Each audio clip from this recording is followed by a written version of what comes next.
Hi, my name is Shane. I use they and them pronouns, and this is session 5, I want to say, of our game of Impossible Landscapes, the Delta Green campaign.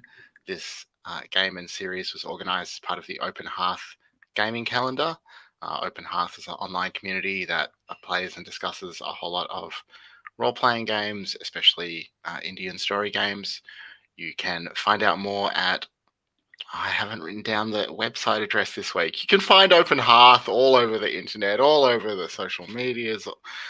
There's a website, Open Hearth. Maybe it's openhearth.com. Anyway, I'll put that in the notes on the YouTube video if you want to find the link.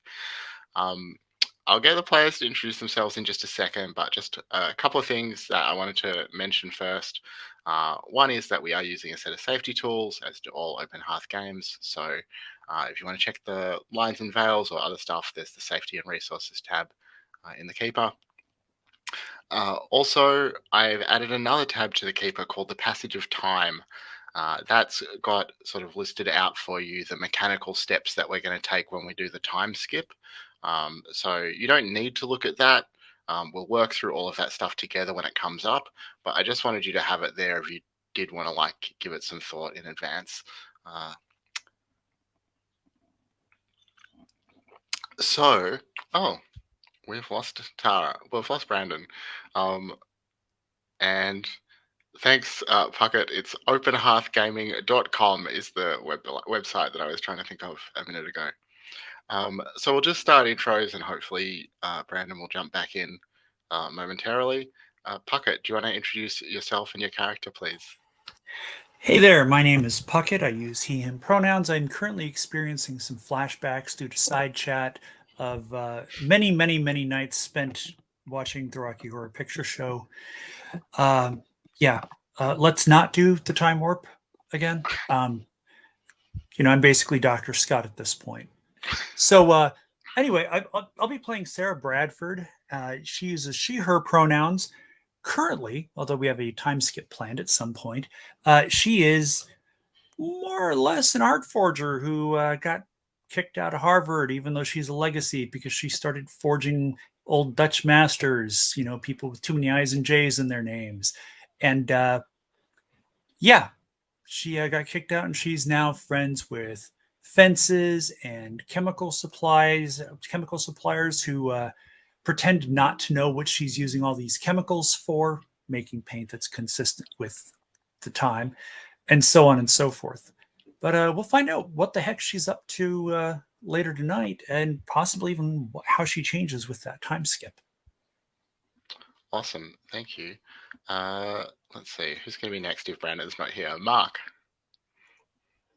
Hello, my name is Mark. My pronouns are he, him, and they, them. I will be playing Yelena Anisimov, whose pronouns are she and her. Yelena is a former KGB employee, I guess, anthropologist studying some alternative reality civilizations for the Soviet government who defected to the West. Um, and is still decidedly anti-capitalist, which is interesting for her to be working at a coffee shop for the time being. So, yeah, that's me and her. Cool, thank you. And Blake. G'day, I'm Blake, he, him, playing Felix Strassman, he, him, a physicist at MIT, helping out the Delta Green crew, doing what they do. I'm not entirely sure about, but still. Yeah, so what are we, 1995, New York City doing stuff, but there might be a time skip soon or something. I don't know. It's just a jump to the left. All right, and Brandon is back with us, so you're just in time to introduce yourself and Tara, if that's okay. Yes. Hi, I'm Brandon, he, and I'm playing Tara Reinhardt, she who is a firefighter and EMT, who got involved with Delta Green after she saw a fire vampire burn somebody to ash during an attempted fire rescue. Cool, thank you all. So just to recap where we're up to, you are about to head back into the night floors. In fact, as we finished last time, Tara had just opened the door to the pool hall, and we're going to find out what's happening there. You are all investigating an unnatural phenomena that Delta Green discovered after a poet named Abigail Wright disappeared. You've learned that the building where she lived sort of expands impossibly at night with extra stories and extra dimensions, and that this seems to be somehow connected to an ancient book of demonology, a play called The King in Yellow, and an architect slash serial killer named Asa Darabondi, who disappeared almost 50 years ago.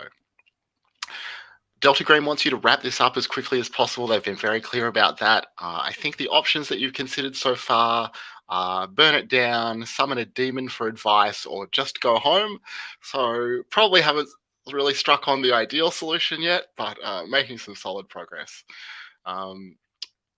Anything anyone wants to add or ask about in terms of where we're at before we start?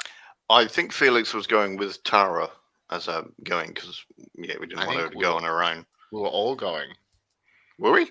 That's how I remember it. Okay, cool. I would like to suggest a midpoint between going home and burning it down. Unless you want us to wait for that. Yeah, we'll pick up where we left off last time, and then you can decide if whatever happens in the night floors influences your decisions. So Brandon, as Tara opens the door to the pool hall, I have a question for you. What is Tara's greatest fear?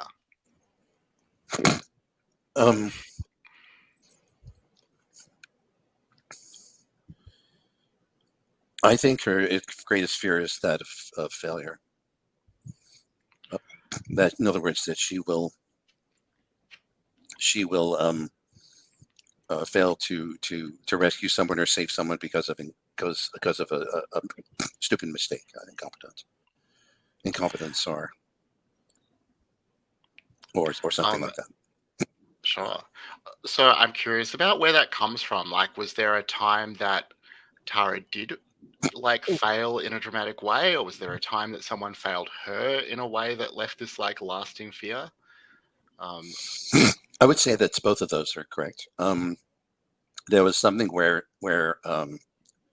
Tara didn't check a piece of equipment because she told herself that another person was supposed to check it and already checked it. And normally she would have double checked it, but for some reason she didn't. And it failed. And I'm going to say it was basically oxygen equipment that broke down during a rescue, and it forced her to leave the building before she could get everybody out. Mm-hmm. Well, I think that's perfect. So that memory comes back to you incredibly strongly as you open the door, a time that you weren't ready and had to leave before you'd saved everyone, and the terrible fears that brought up in you. Let's see. We'll go across the keeper. Elena, what's your greatest fear? Oh boy. I think Yelena's greatest fear is actually being apprehended by the remnants of the KGB, knowing that she has knowledge of quite classified stuff, and uncertain that whether or not she has told anything to the U.S. government about what the Soviets were doing, knowing that the KGB wouldn't believe that she didn't, and what the outcome of that would probably end up being. Interesting. So that is definitely, as you step over the threshold into the pool hall, that is just very strongly weighing on you in a way that it doesn't normally moment to moment, especially in the middle of an operation. Felix, you must be next. Tell us about the slightly different question for you. Tell us about the time in your life when you were the most scared.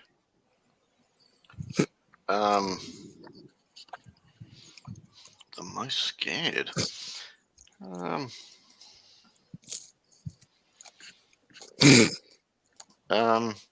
Maybe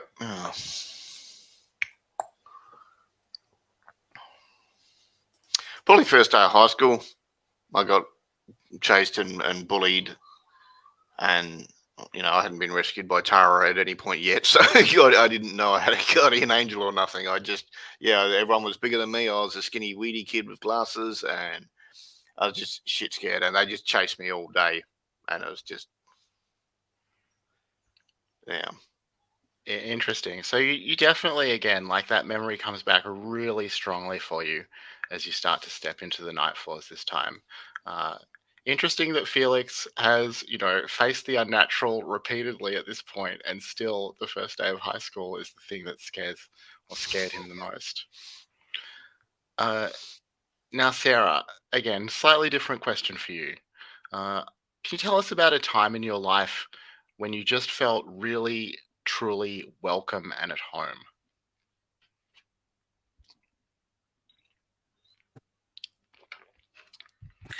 Well, clearly you woke up this morning and chose violence.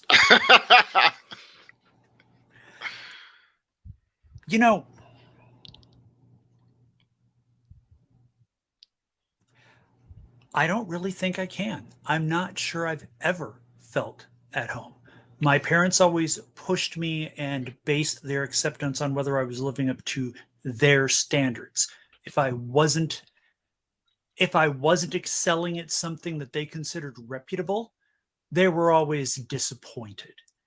It's hard to feel at ease or comfortable in the circles I currently move in, because I never know when somebody's going to get busted. I never know when somebody's going to point out that it's a forgery. I never know if somebody's going to come after me because they paid a shitload of money for something that they thought was real that is instead fake.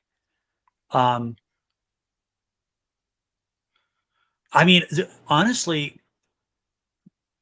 that bit in the basement with Person and Thomas might have been as close as I come to feeling maybe not welcomed per se, but at least in an environment where I could speak a common language with everybody.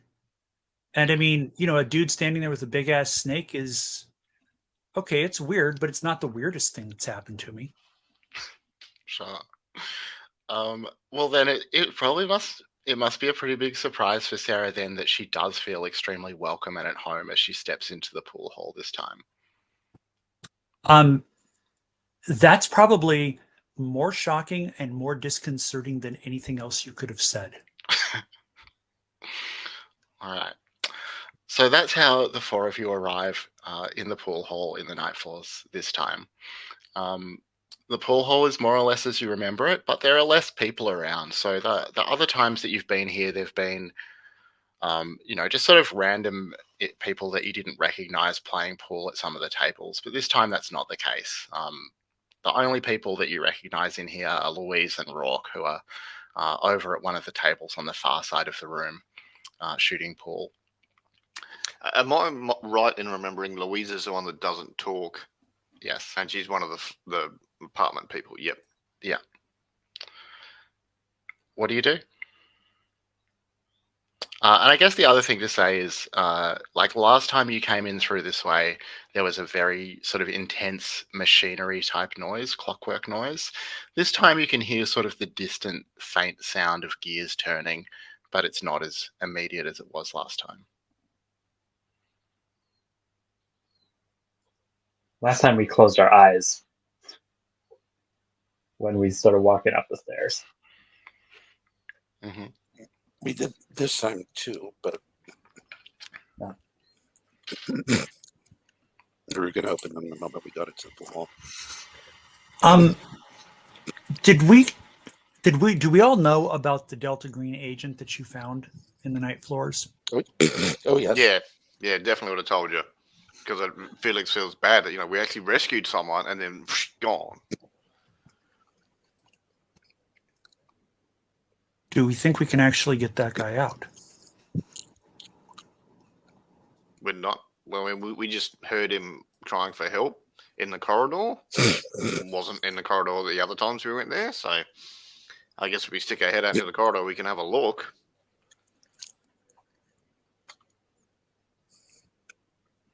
I mean, from everything you said, isn't having an actual look counterproductive to finding what we're looking for? Aren't we supposed to like cover our eyes or Use close the our eyes or force. something like that?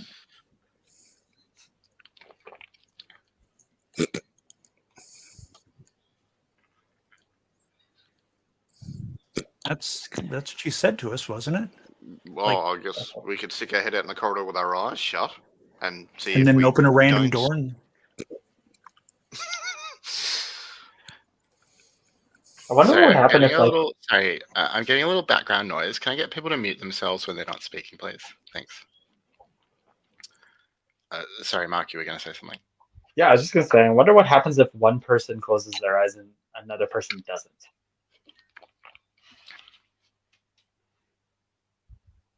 Do you presumably the outcome would be that because you can see, one person can see, it's as if everybody can. I mean, the rules are weird here, you said.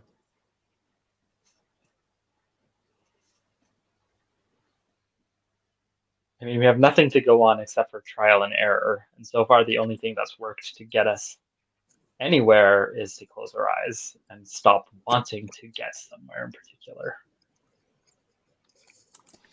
You know, this reminds me of how Douglas Adams described flying. Hmm. It's learning how to throw yourself at the ground and miss. All right. Well, Elena, we can sort of look out the door, and we'll take turns not looking and the other one looking.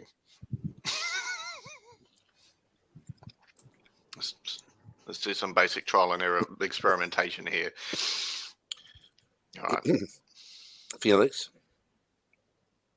Yeah. When you used your yellow filters before, Mhm. something happened. Well, one of the times, yeah. Some of the times it didn't, but yeah, I can try different filters on my thing as I look out into the corridor and try different doors.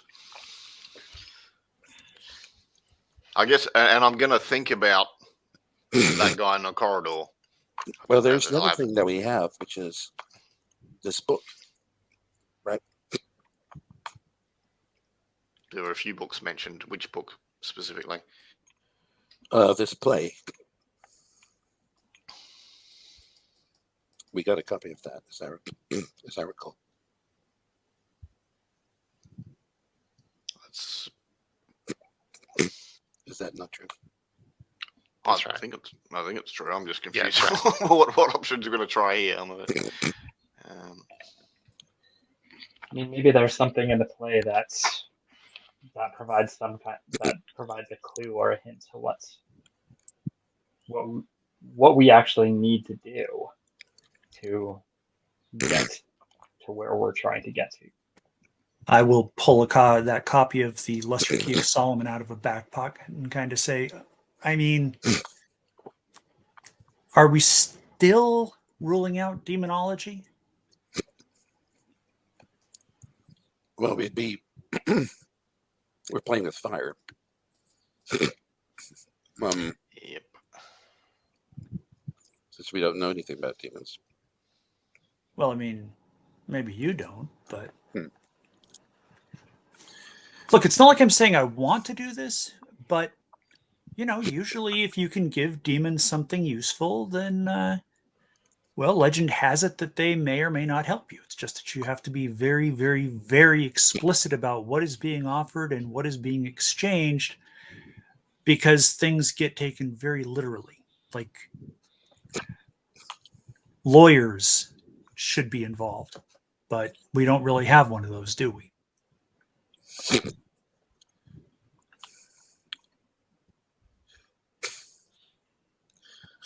Well, again, we know of one thing that worked for getting us to the machinery place. Closing our eyes. So is it a matter of simply just opening our eyes before we move past it? I don't know. This time it didn't take us there. It took us to the pool hall. Well, I'm willing to, like, we all close our eyes and go out into the corridor and see if that has, for starters. Might as well. I had a bad experience doing that.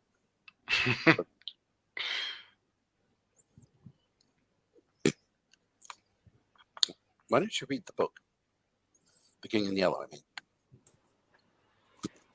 Listen, reading books can be dangerous. And I don't mean like in a kind of way of like, oh, I might be exposed to an idea. Like, I'm aware, that but book it also seems to be strongly linked to this place. But we're already in the pool hall. We can read books later. We're here to do stuff, aren't we? Because yeah.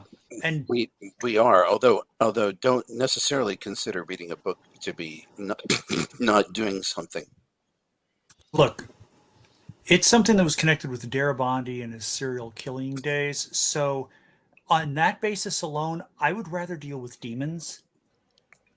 Demons in general don't build a bunch of really weird buildings and then have shit like this happen in them. Demons just kind of mind their own business until somebody calls them up, and then they contract, and you do your business, and if you're lucky, you have most of your soul left, right?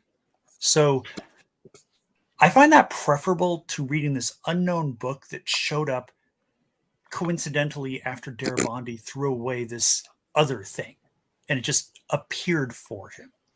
So that in and of itself is enough to make me say no.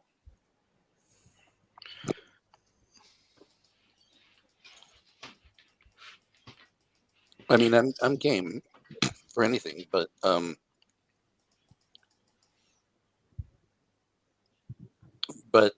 we've had so many references to a king, right? To a coronation party. And I have a feeling that this Yellow King or whatever it is at the root of what we're looking for. But let's try some other things first. Sure. Yes. Well, why don't we prioritize our risk taking?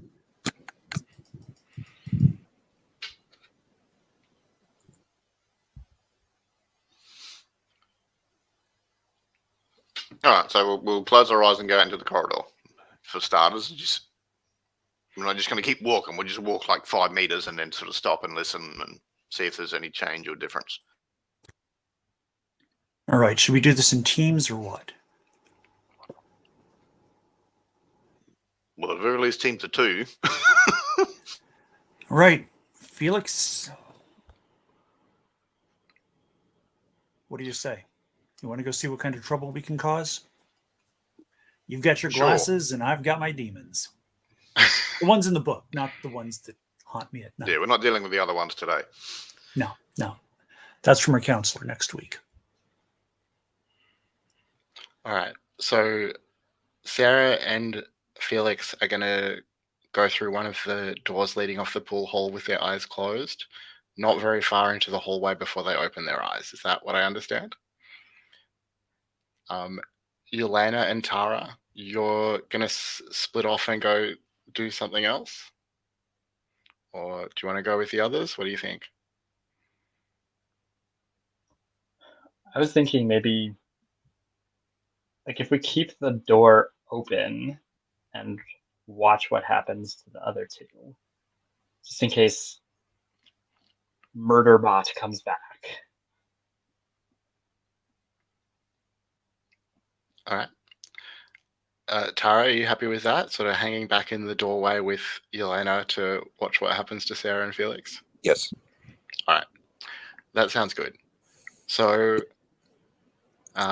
Rock kind of waves to you as you pass by the table where he's playing.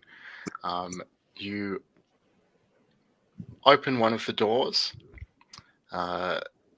Sarah and Felix, with their eyes closed, step through, walk a short distance into the corridor, which is, it's the same sort of hotel space that you've seen before, or hallway space. You open your eyes again, and just after you do, one of the doors near you in the hallway opens. A man steps out. He turns immediately away from you and starts walking sort of quickly up the hall in the Do we direction. recognize him at all? Good question. Why don't you make a alertness roll? I think that's probably the closest thing to do I recognize someone? Critical failure. Well, 99. Do you want both of us to make that roll, or just Felix? Sure. All right. If you're seeing if you can recognize him as well, then you can also make the roll. Okay. I think it'd be more unlikely since Felix has already been here, and that's rolling against awareness. Sorry, alertness. My alertness is 29, and I rolled a 26. All right. So Felix, the man is definitely unfamiliar to you. I don't really see what a critical failure could look like in this particular circumstance, so I guess it'll just be a regular failure for you. But Sarah, you do recognize him. The first time you came into the night floors, you saw this guy. He was dressed differently then. Now he's wearing kind of unremarkable, smart casual, like maybe a jumper or something like that. He was wearing a Red Sox jumper last time you saw him, and just sort of stalking through the hallways, calling out numbers.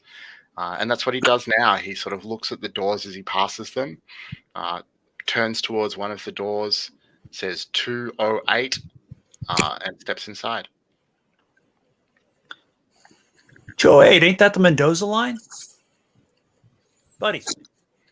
He's gone. He's inside. He's closed the door behind him. All right, I want to go up to that door and see it and open it and see if we can find him. Felix, are you going to? Yeah, I'll back her up. So Yelena and Tara, you can still see the door that Sarah and Felix are heading towards. Are you going to stay in your current position, or do you want to move up to support them, or what will you do? Support them. All right. So as you open the door to that room, you won't find, you don't see any sign of that man. But what you see instead is the waiter that you met another time here. Still finely dressed, and holding up again a platter of these little gelatinous hors d'oeuvres, which you may recall had tiny gold insects inside them. And he sort of smiles broadly as if he's happy to see you again, and offers the platter towards you. I'll try one. What kind of bugs do we have in those little gelatinous things? So he says something again in a language that you don't recognize. Do I recognize any of the bugs? No, they don't look like any bugs that you've ever seen before. Felix, make a resilience roll.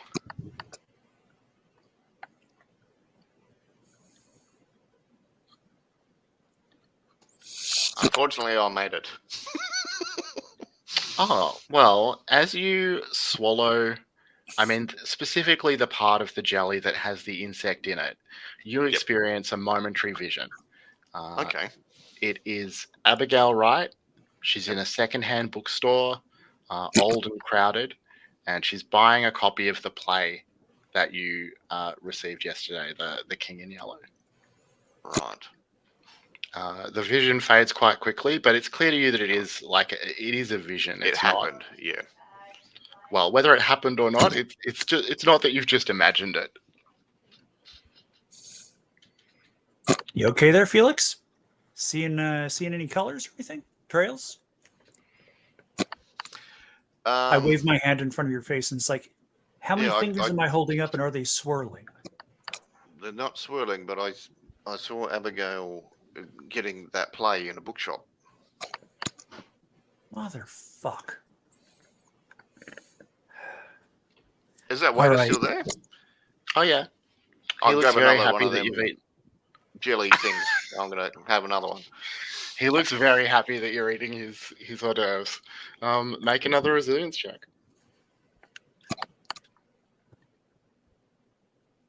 Yep, made it. All right, you have a vision of yourself reading the play this time. Okay. And that's definitely something that hasn't happened yet.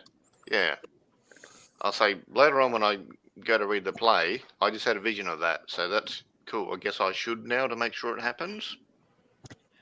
Look, we're not getting into any kind of temporal causality shit here, dude.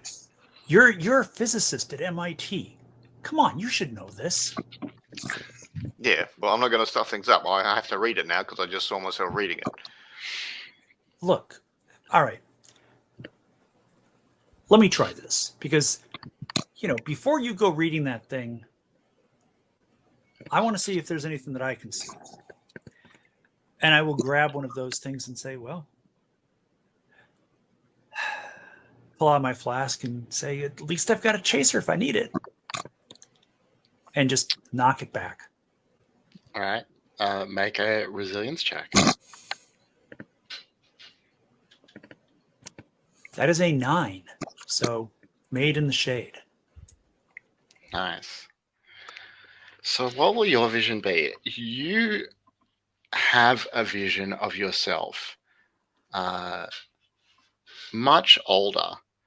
Like, you probably see you're Sarah's what, like in her early 20s. So in the vision, Yeah, you just seem early mid. ancient. Yeah. Like well into middle age. That's the vision. It's in its entirety. A vision of yourself as an older person. I'm not doing anything like that. I mean, you're doing, there's some substance to the vision, but you're doing something domestic and seemingly unremarkable. Interesting. And then it fades. Yeah, they fade. The visions fade quite quickly. I'll turn to Felix and say, listen, your vision of yourself reading that play. Mm-hmm. Yeah, I just had a vision of myself washing dishes that didn't have takeout on them. That doesn't sound like you at all. See what I mean? Okay. Probability then, room for variation. People change.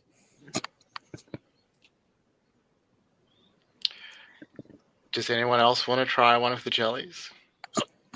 Did they follow us yet, or? Yes, they. Yeah. We're watching you. We're watching you sample these things. They're quite tasty, by the way. Come on in. The bugs are fine. Probably.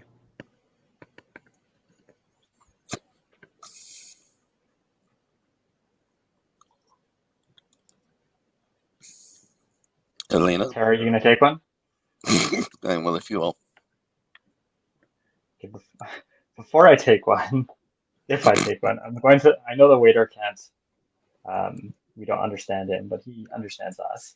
I'm just going to ask him, how do we get to the machine room? Oh, he'll point in a direction, like down the hallway. All right, I'll just be like, just nod yes or shake your head no at the following questions. If we want to get to the machine room, is it true we won't get there? I think he gives you an expression of significant confusion. This fucking guy. Yeah, he shrugs his shoulders. He's not sure. It's like, okay. Okay, Elena, maybe treat this as if it's real for them. Like, this is, because for us it's weird. But, okay. Person told us that we're already on the 6th floor at the same time that we're not. So. All right. Yeah, I'm just going to be like, all right, I'm going to take one of these hors d'oeuvres, and I just wanted to show us how to get to the machine room. So you eat it. Make a resilience check. What's my resilience? I have to roll below, right? Yes. I'm pretty sure I failed that. Yeah. You don't experience anything except that it tastes quite nice. So I try one as well. I promised to. All right. Well, you can also make a resilience check. Nope. It's just a tasty little something. Yeah. The combination of textures, the jelly and the crunchy sort of chitinous shell of the insect is, odd, but it's nice. I've eaten things kind of like this on a dare. Well, candy coat. They were candy coated ants. All right, that somebody had found in an ethnic foods store.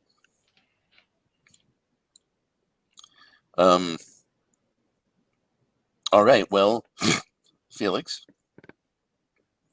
it looks like reading that book. I mean, if Abigail got a hold of that book and perhaps used it to get to where she wanted to go, and we see you reading the book, maybe then you could get to the same place.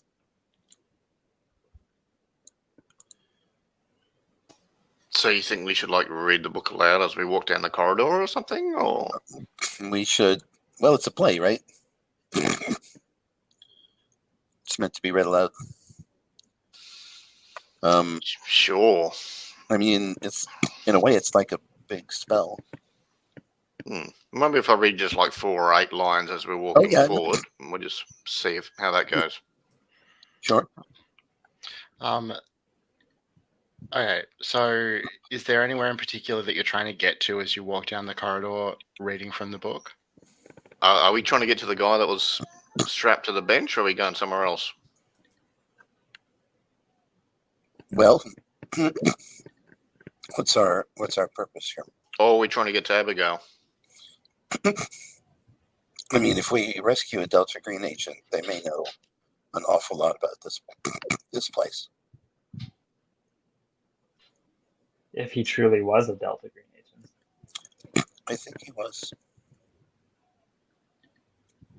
I mean, Well, most people don't know they exist, so just a hunch. Yeah, most people don't know that there is Delta Green, and he did it and he mentioned it unprompted when we asked him a couple of pointed questions. Now I'm no stranger to organizations keeping secrets, but don't you think we would have been told that another cell had been tasked to investigate this? Not necessarily. Yeah, would we? I'm not sure. Not only that, those bugs that Felix and I gave us visions of the future. He may not be here yet.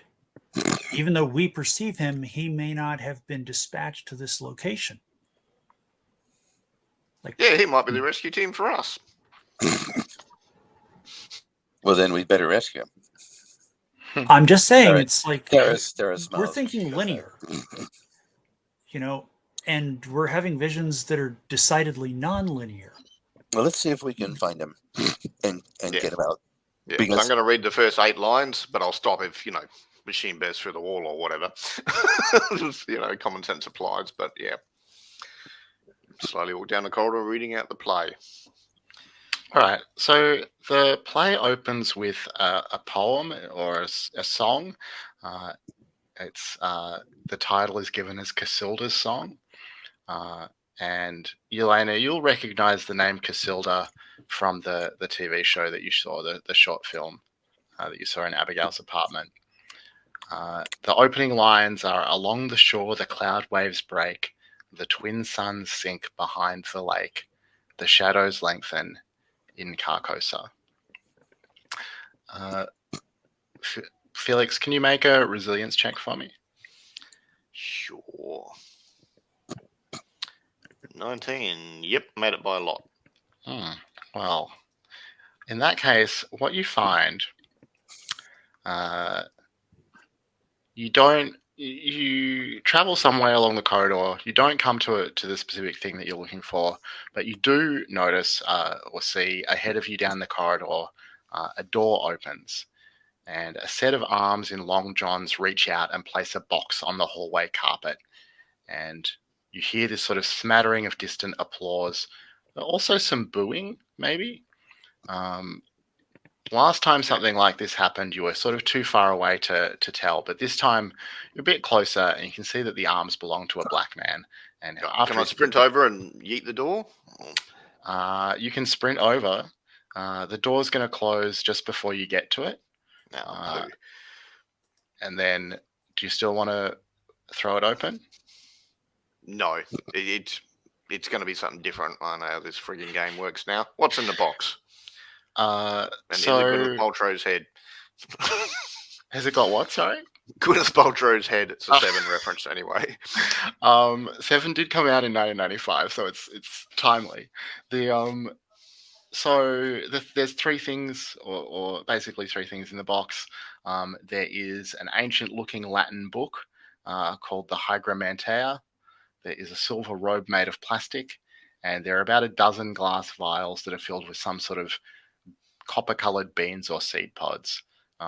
This is identical to the contents of the box the last time you saw. I'll wave the book at Sarah, and I'm kind of looking at these vials.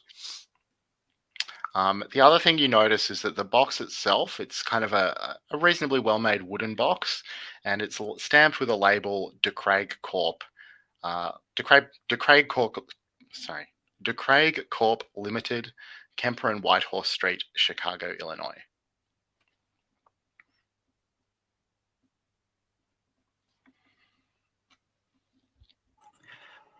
Huh. You know, Darabont did work in Chicago. You'll also recognize the name De Craig from the invitation that you got last time, or not last time, one of the times that you were here. I've got a chemistry skill. Can I have a quick guess what I think this stuff is? Is it the seed pods? Yeah, the stuff in the thing. Is it viscous? Is it? Oh, the stuff in the vials. So the vials actually contain. They look like they're like beans or something that's grown naturally on a plant. Oh, okay. So someone's just preserved them or something. No, they're not in any fluid or anything. De Craig was the name on the invitation. Yeah. That we found. The join us at the Palace business. That's right. And he was labeled as prisoner 125101.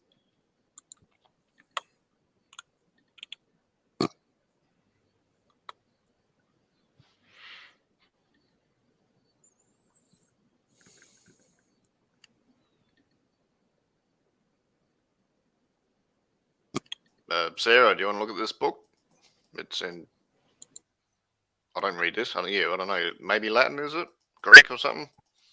What the hell? I'll give it a shot. Make an occult roll to see if you. I mean, you're not going to be able to read it, but you can maybe get some sense out of it. 12 under 73. Yeah, so you recognize this as an early Latin version of the Lesser Key of Solomon, the same text. It seems like the same text. You can't confirm that without knowing Latin, but just sort of the layout, some of the signs and symbols that you recognize makes you think it's the same text. And I'll share that with Felix.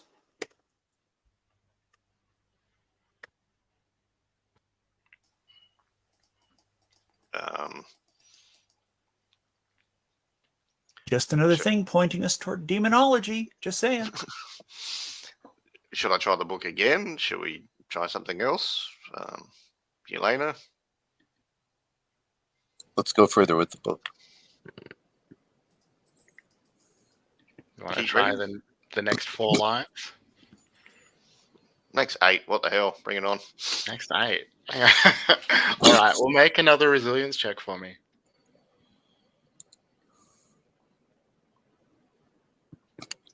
Roll a 6. Sorry, for this and the other success, you're going to lose either your choice of either 1 point of willpower or 1 point of resilience, Felix. So if you could do that twice for the last 2 navigations. Yep. Make it resilience. Yep.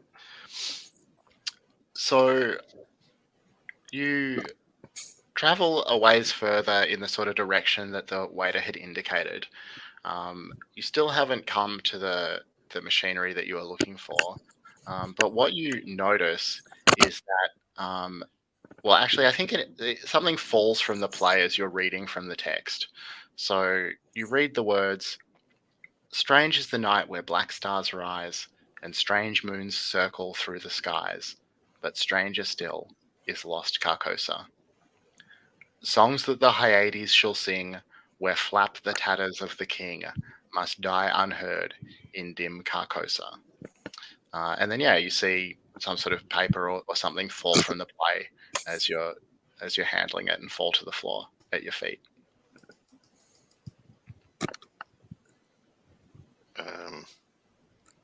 Okay, I'll pick up the paper and see what's there. All right. So it's quite old and tattered, similar to the play itself. You can see that it was, finely printed on nice paper, even though it's now sort of battered and decayed a bit. On one side, it has your real name and your home address. On the other side, it says, "Join us at the palace, a masquerade to celebrate the new king." Was it Come all to of ours dine. or just mine? Or just you. Oh, great. Come to dine, come to dance, come. And you recognize that this is, like the text, apart from the name and address, is identical to the other invitation you received that was addressed to Ian de Craig.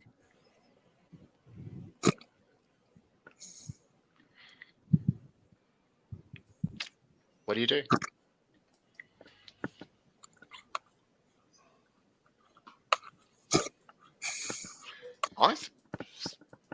Yeah, hang on, because I thought the Hyades were like a constellation of stars. So I'm wondering Yeah, if I'm sure that Felix this knows is that. this is like in space as well as on Earth, sort of thing. Look at that, Felix. Somebody asked you to a party. Yeah. That doesn't. So we have the trifecta. We have space, time travel, and alternate realities. And demons. Right, and demons. How could you forget that? I'm trying to. But how could you?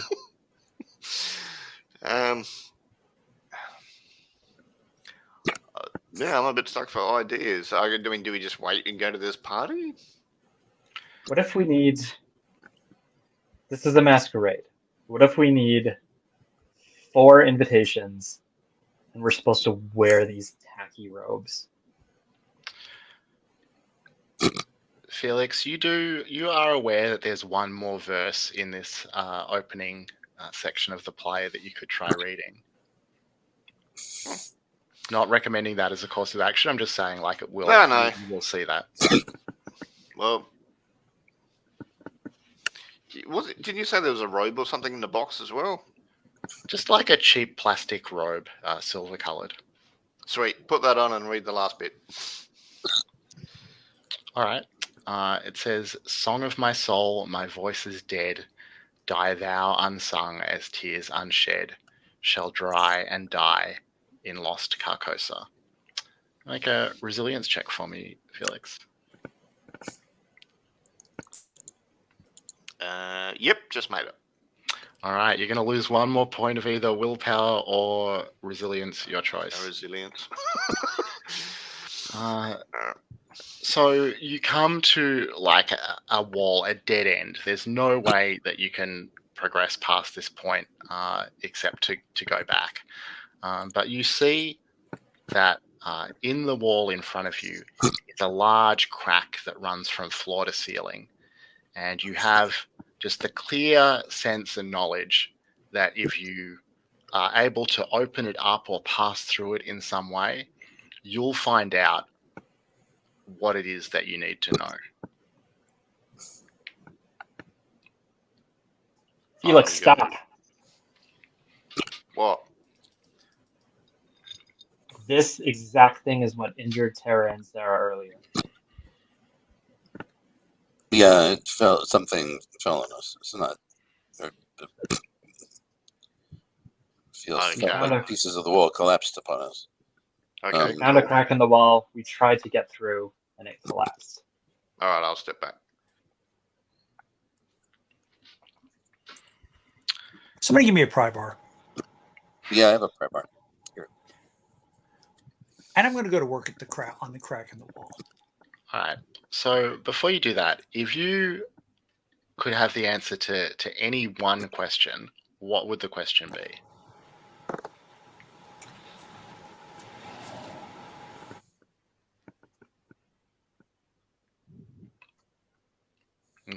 If you want, we This can. I'm here. We're Just near for the top of Sarah? the hour. Just for Sarah. We could take our I'm- 10-minute break here if you want some time to think about it. I think I'm just trying to figure out how to word it, because what I really want to know is how we can stop people from getting stuck in this situation, how we can keep them from going up to the fourth floor, walking into that infinite hallway, where, Thomas's books extend. How can we make this building stop connecting to other places, other spaces, non-Euclidean geometry, blah, blah, blah, whatever the shit. Okay. Well, you sink your pry bar into the crack in the wall. You give it a sort of heft at. The walls start to shake and the building starts to come down around you. And that's where we'll take our 10-minute break. We'll come back and see what happens next and what you find out. Is that good for everyone? It works for me. Yep. Sorry, guys. I'm gonna have to open door. I'm afraid. I'm just having a little too much discomfort. So enjoy yourselves, and I'll hear the story. No problem, dude. I hope you're feeling better No soon. worries. Yeah. Yeah, Get thanks. well No, soon. okay. Of Thank you all. course. Take care. Have All right, fun. take it easy. Bye. All right. So we're just going to hand wave Tara's presence or non-presence for the rest of the session. So, Sarah, as you, which probably makes it more likely you're going to end up burning the building down, I guess. Sarah. Hey, I do have another idea, but Okay. let's figure out this whole crack in the wall thing. So as the pry bar sinks into the wall, you feel these realizations wash over you. One of them is that one day you're going to have an opportunity to, save places like this in a fuller and more final way. But you sense that that's not going to happen now. What To needs to save happen? them? Sorry, you asked about what can you do to stop people being absorbed into this world or stuck here. So there's a more you sense that there's a more final answer to that, but it's just not available to you yet. But what you understand now is that you need to demolish this building, or this building needs to be destroyed. If that doesn't happen, it's going to sink further and further into whatever is happening to it, and that's the only thing the only way to resolve this is for the building to cease to exist. As you realize that, the building does, or the hallway around you starts to shake and fall, almost like a house of cards. And you have the realization that you're standing on some sort of set or stage, not really a hallway at all. There is a television crew filming the four of you. You hear a loud sort of buzzer sound. Somebody calls that it's a rap. You can't really see where the voice is coming from. And the crew members start to sort of pack things up and walk away. And you realize that the set or the place that you're at is the roof of the McAllister itself. The sun is coming up. The crew is packing things away. Yeah, it's only Sarah that has this. Oh no, all three of you. Okay, right. This is what all of you see. The sun's rising and the nightfalls are fading. In fact, everything is fading. The crew members, as they start to leave, are fading. The television cameras and things like that are fading. Is anyone else there? Is Abigail sitting there or something? Or nobody else?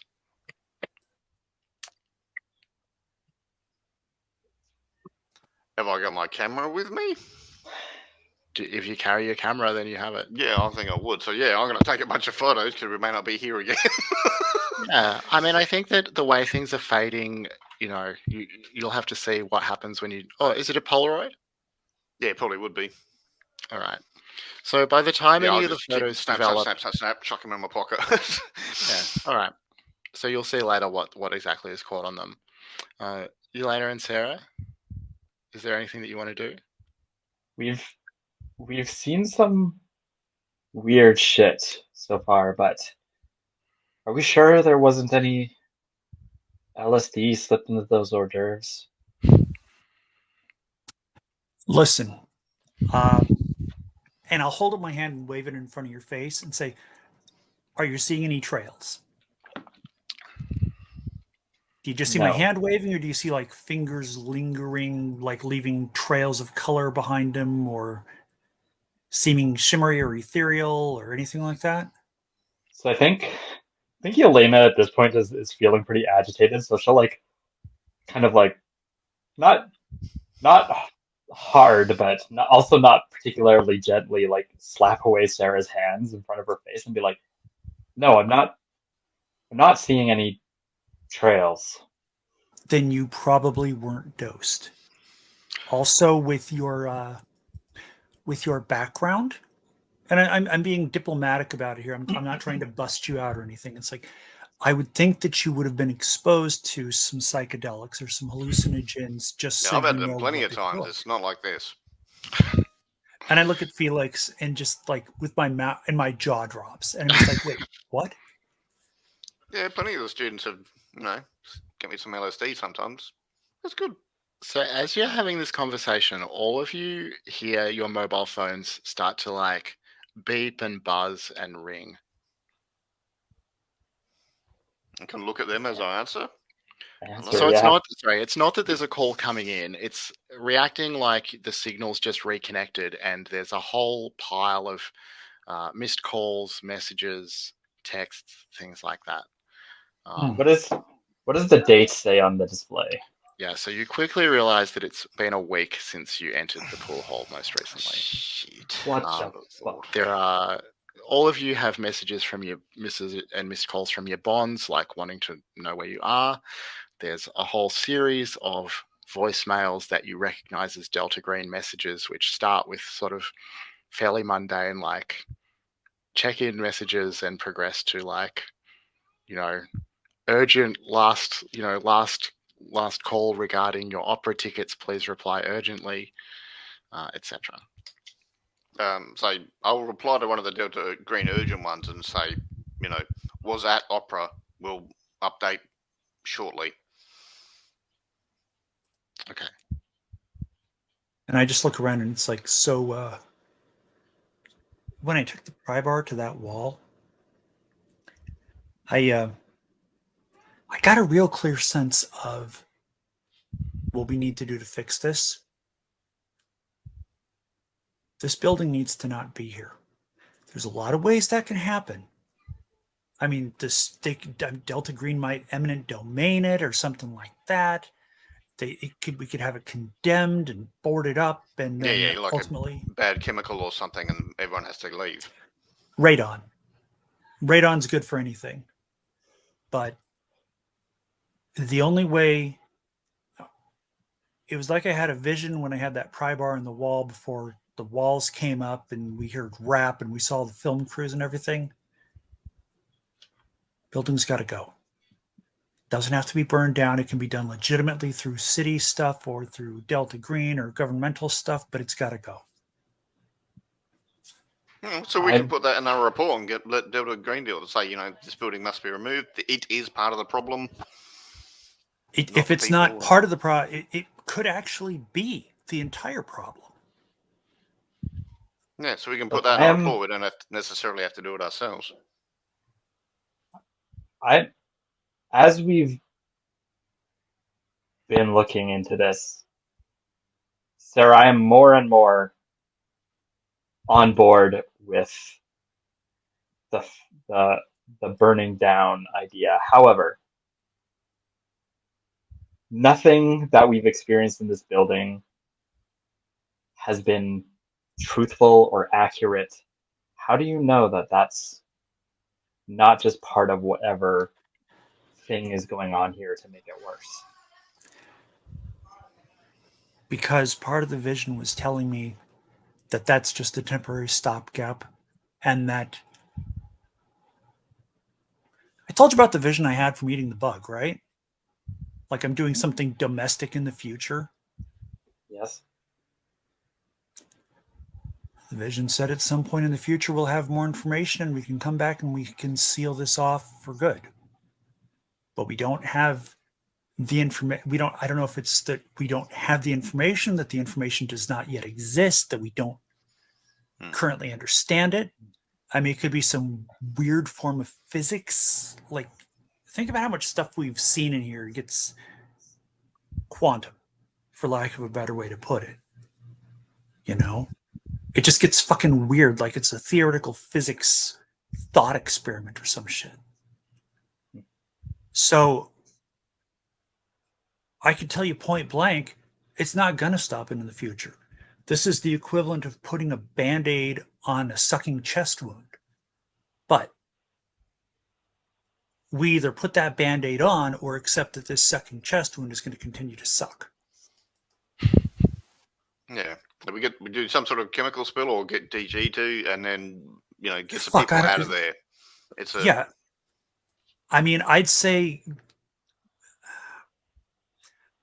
DG going at night to remove the residents, because then they're going to be screaming about the 6th floor and everything like that, and they can be committed. As sad as it is to say it, I think we want people assuming that the people who lived here just lost it. How far gone was that artist? Could you, be a friend and help him out of a sort of more rational way, or is he too far gone, do you think?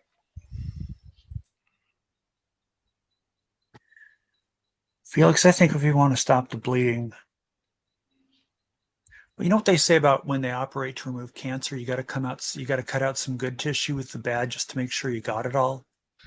Yeah, I don't like it. I don't want to do that, but maybe I wouldn't say that anybody in this building is healthy tissue. Not completely. No, but he did seem more rational than the others, that's all. But as far as artists go, no offense. Hey, none taken. We're a weird lot. But, I don't know that we're any more weird than theoretical physicists, and I'll grin at you. But, no, I think we need to... Look, if everybody who lived in this building spends the rest of their lives doped up on Haldol in a psych ward somewhere, that's probably better. Yeah, it's kind of managing our losses at this point. And we're stopping bleeding here. We're not just cutting losses, we're just trying to stop the bleeding. And it's not just bleeding, it's hemorrhaging at this point.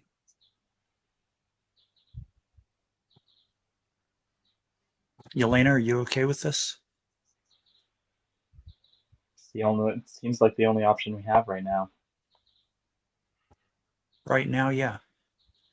We may have other options in the future, but that's then. This is now. So then we just tell DG that the way to stop this is by removing this building some way or another. Yeah, some sort of chemical spill. Everybody has to get out. And then if they want to destroy the building later or whatever, that's up to them. But people can't be in it anymore. The building's got to get destroyed somehow. Let's leave it up to DG because everybody's seen this here so far. Yeah. I mean, Tara's right. We shouldn't take this upon ourselves. It'll be too easily spotted. You'll have a fire marshal out here calling it arson, and who knows where that goes.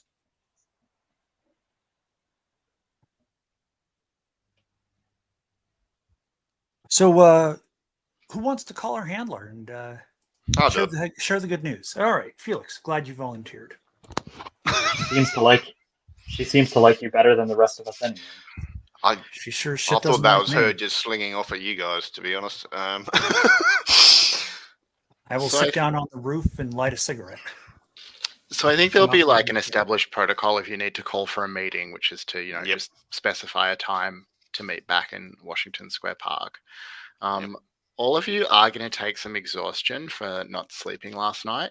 So that means that each of you should roll 1d6 and subtract that many points from your current willpower. And you're also going to take 10% penalties to your skill rolls until you get a chance to rest properly. Wait.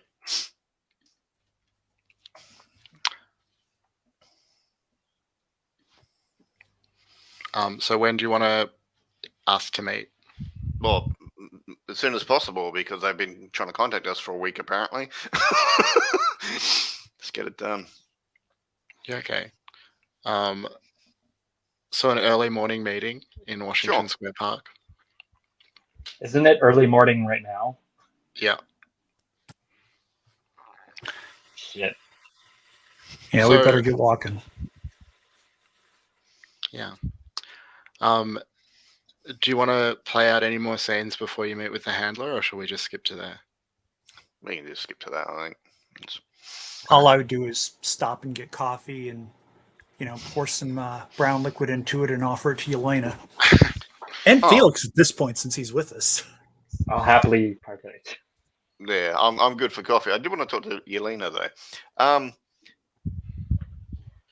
Do you want to keep making coffee? Because no offense, I thought you could do better. I'm at MIT. My auntie is at Princeton. We could make some calls and maybe get your teacher's job, something better, Like, I mean, the coffee place was just a cover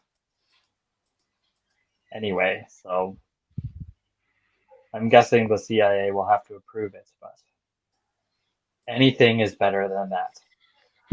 Actually, no, I take that back. Some things are worse than that, but I would happily go to teaching anthropology if I can. Yeah. Oh, well, mate, I can't guarantee, but, I can make some calls. I said we'll try and get something better than working at a coffee shop, All right, cool. I'll make some calls and see if we can help you out. All right. So you all get some coffee into you. Sounds like some liquor into you as well. You meet with Marsha shortly afterwards.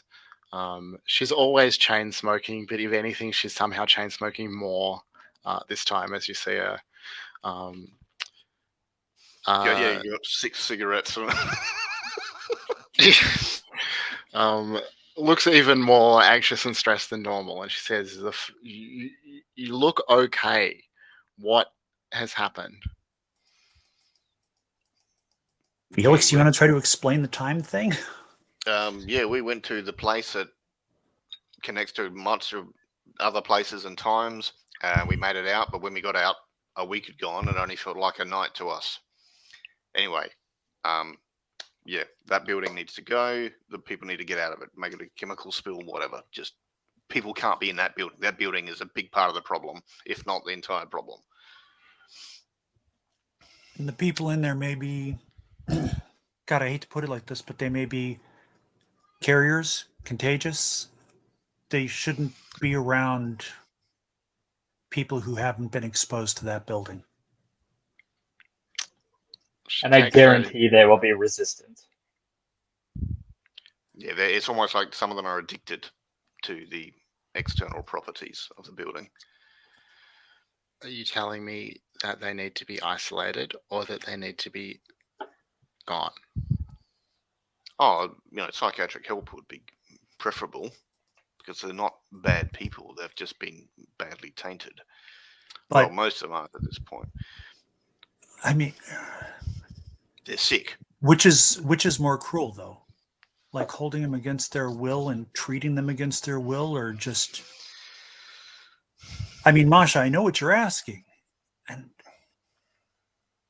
I mean, it might be kinder in a way. We don't know if being removed from the influence made, Yeah. just like an That's fair. addict, withdrawal, but eventually, Yeah. Yeah, I agree with Yelena on that one. But they definitely need to be out of the building, no doubt at all. And the building, no one else get in there. You're telling me that they need to be at least isolated because they've been exposed to something. It seems Yep. to me that you have also been exposed to the same thing. Do you need to be isolated? No, we went in knowing what was going to something going to be there. We were prepared for that, and I think it also has to do with the exposure duration. But I mean, keeping us isolated for a month or so might not be the worst idea. yeah, that's fair. But I mean, we went in there expecting something they weren't, and they want to be in there. They want to keep in there. We don't want to go back there. It wasn't a party in there. It was freaky as shit.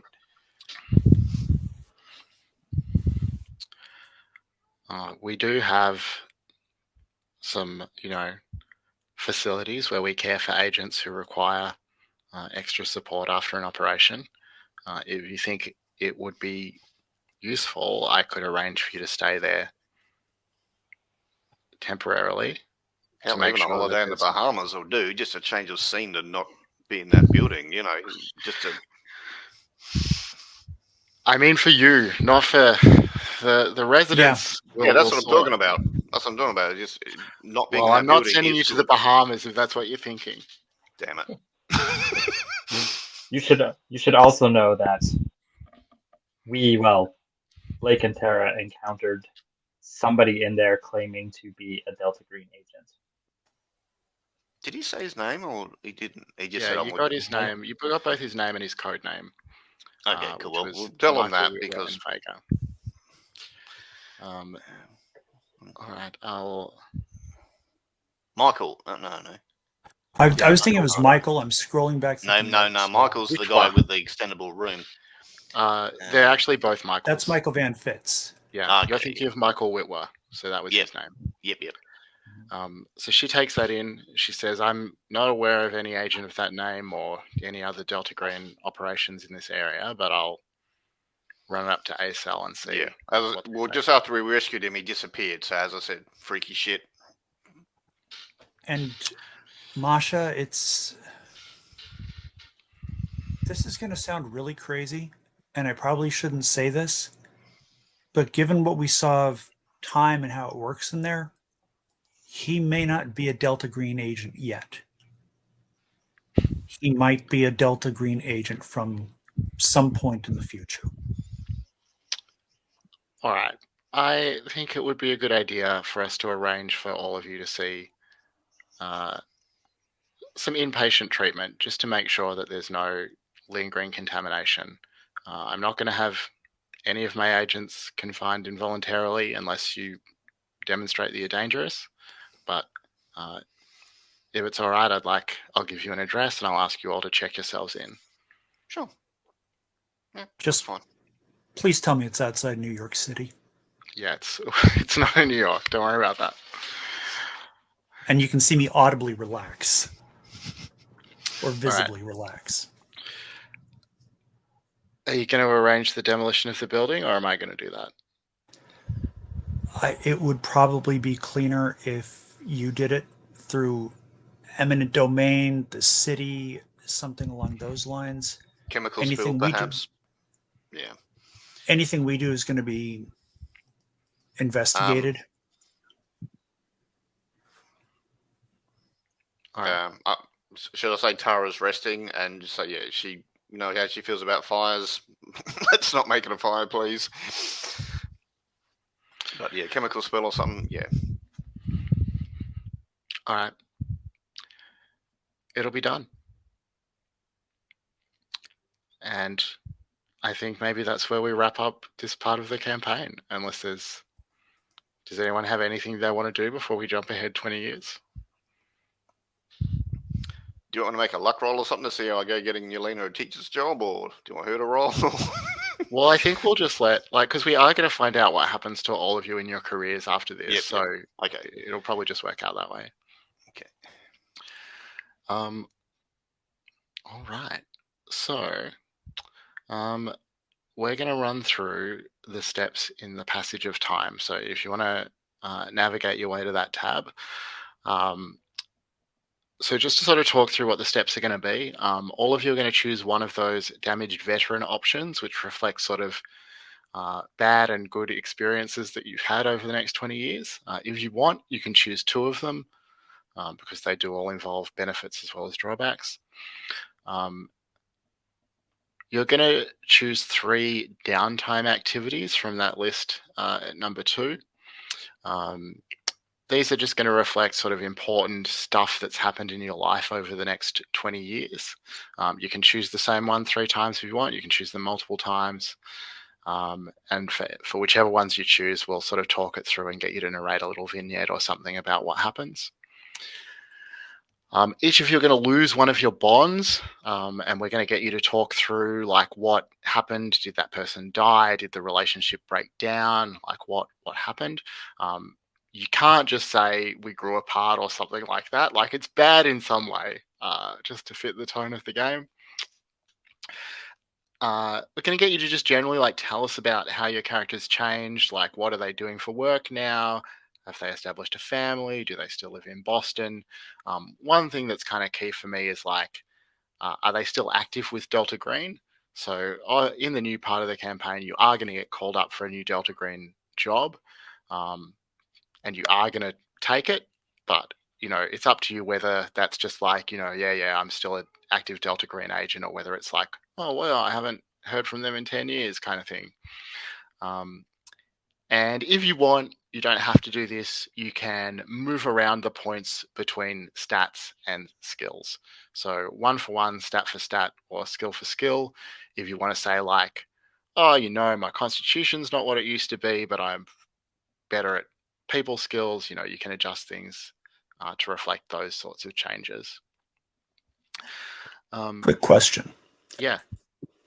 So I'm seeing that it says, for example, add 10% to your agent's occult skill. Mm-hmm. In looking at my agents, is that adding 10 points to occult, or Yes. is that okay? So yes, my not occult 10% is of the value. okay. So I'd be at 83, not 73 plus 7.3. Yes, that's right. Okay.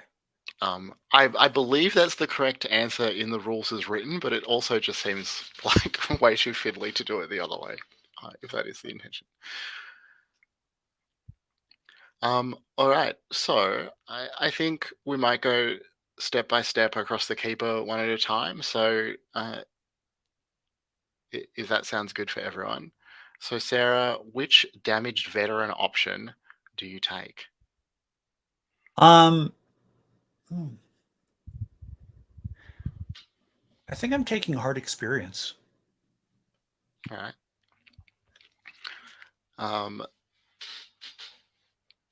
With add 10% to any 5 skills other than on natural, can I add all 50 to one skill, or does it have to be 5 different skills?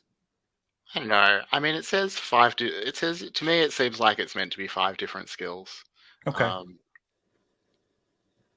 I guess if you want to, if you have an explanation for why the hard experience like dumped you 50% into one skill, I'm okay with that. Well, I mean, I emailed you earlier about the whole architecture thing and Yeah. wanting to understand like what happened in Chicago and how that building might have affected me.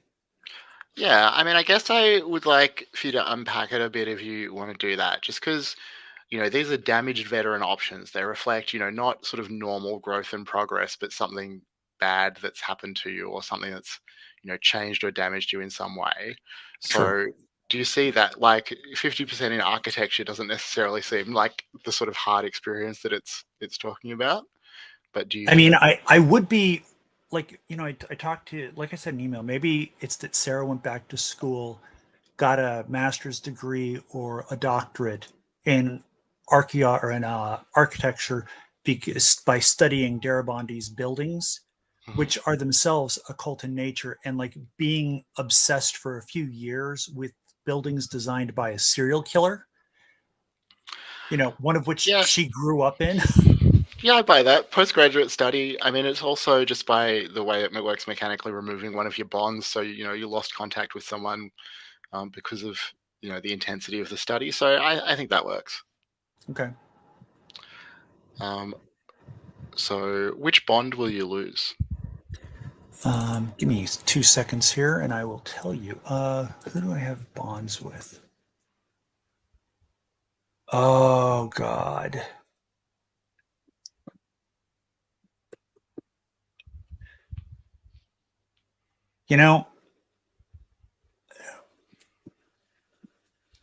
As much as I loved him and as much as I appreciated him, I think it hurts most to lose Albert, the guy who's almost kind of a grandfather. And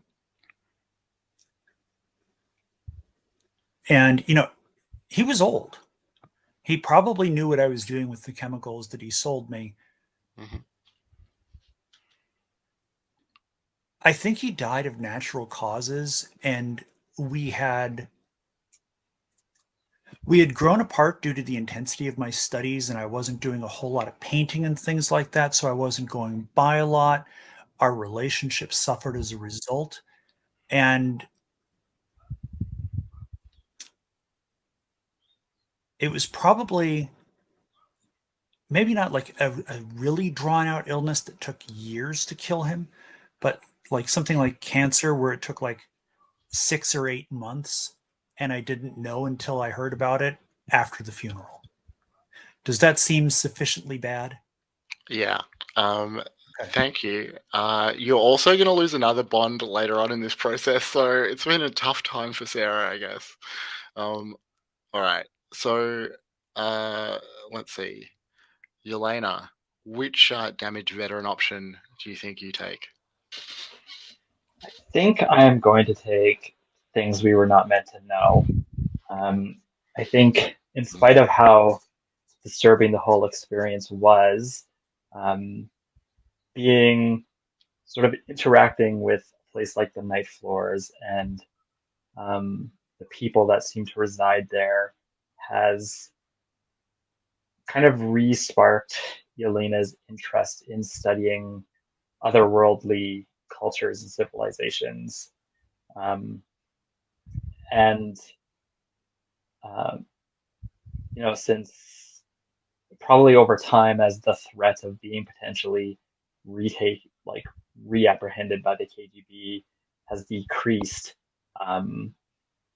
she has unpacked like the notes that she smuggled out with her and started going through them again. And I think she might have even have kept the copy of The King in Yellow, and maybe even the Night Floors tape, if she's managed to like hold on to it without and not give it to DG as evidence, and started to like pour through like The King in Yellow and sort of think about like what is the cultural significance of this piece of art or this play, and what does it say about the people who created it, and sort of that sort of thing.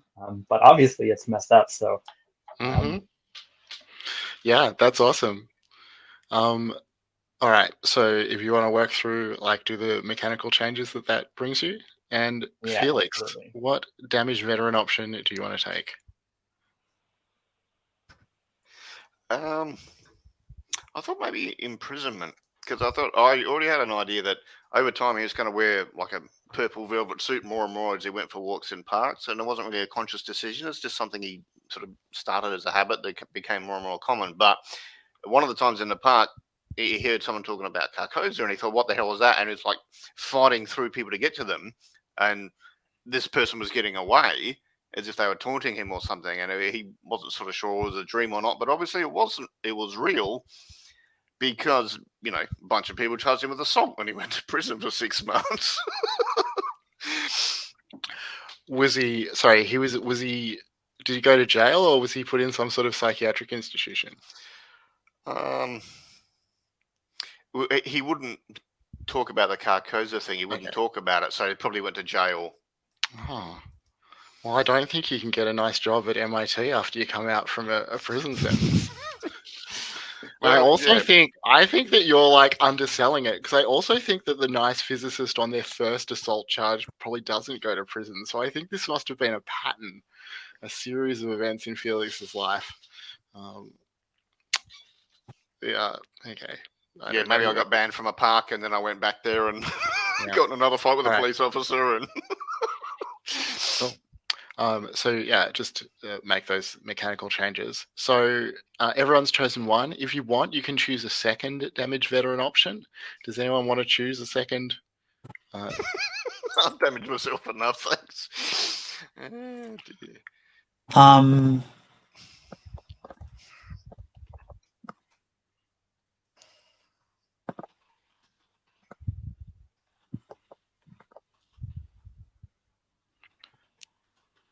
Yeah. I think I do. Which one? Things we were not meant to know. Mm. And I think that's a direct result of the dissertation on Darabandi's work. And I'm still trying to figure out where to put this 50 points in architecture so I don't screw things up. So there is space. So it's going to be like a subset of art, right? So Yes. there's space in the bottom right of the skill section for other skills. So if you just Okay. want to write them there, Awesome. Thank you. that's right. Art, architecture. All right.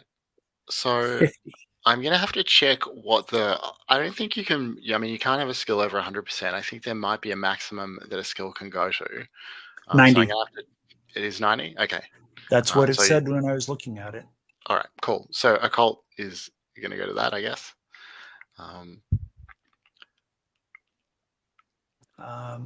Let's see.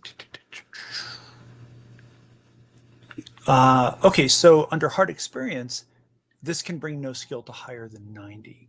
That doesn't actually say it in things we were not meant to know: captivity or imprisonment or extreme violence. Yeah, I mean, why don't you just make it 99% for now if that's what you want, or occult anything from 90 to 99, and between sessions I'll check the rule book because I think there might be a maximum for skills generally that I'm not sure of. So I will set that to 99 for the moment. And then that kicks unnatural up to 10%. Nice. And reduce resilience by power. So that's going to be some math here. Power is 15, so that's 89, 79 max resilience, which actually doesn't seem bad at all. Well, no, you want to reduce your current resilience, not your max resilience. Oh, maximum resilience doesn't change? Maximum resilience is always 99 minus your unnatural skill. Okay, so damn, that's some wonkiness. So unnatural is 10, which means my maximum resilience is now 89. So I'm reducing current resilience by 15, so that's 69, 59 for that one, and then plus the other one, reduce resilience by 5. God, this is mathy. Sorry about that. All right, so then that takes care of the resilience changes. Now I have to rewrite a motivation, reset breaking point to the new resilience minus power. Okay, so new resilience is 54 minus power is 15. So that's 49. That it takes it to 39. Damn it. Breaking point is 39. Cool. Do I set maximum breaking point to 39? There's no such thing as a maximum breaking point. It's just because of how it was formatted that there's that. Okay. So breaking point is 39. Sarah became a lot more fragile. And I think it's pretty easy to just say that the motivation is, I mean, I've been studying a serial killer for several years to understand more about where and how I grew up and what my parents did and how kind of casually they seemed to blow it off.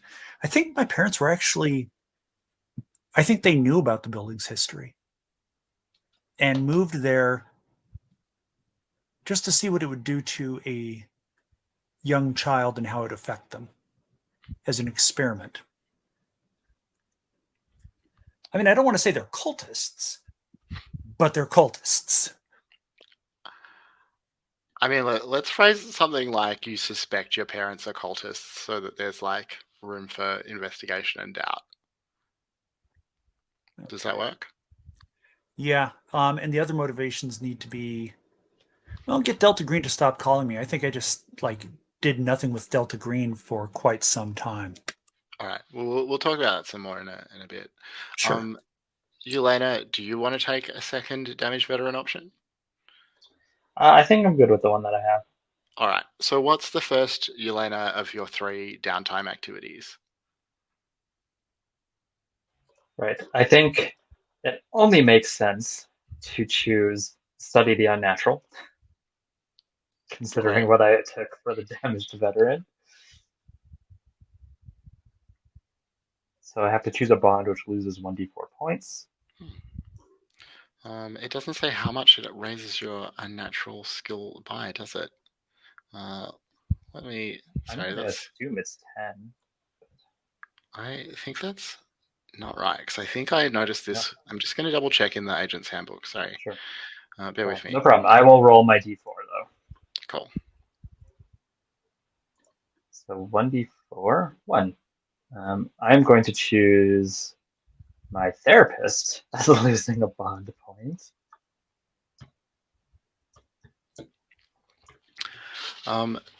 So, sorry, tell me about specifically what it is that you're studying. Right. I think it makes. So I think other than the actual text, the king in yellow, I think Yelena will probably.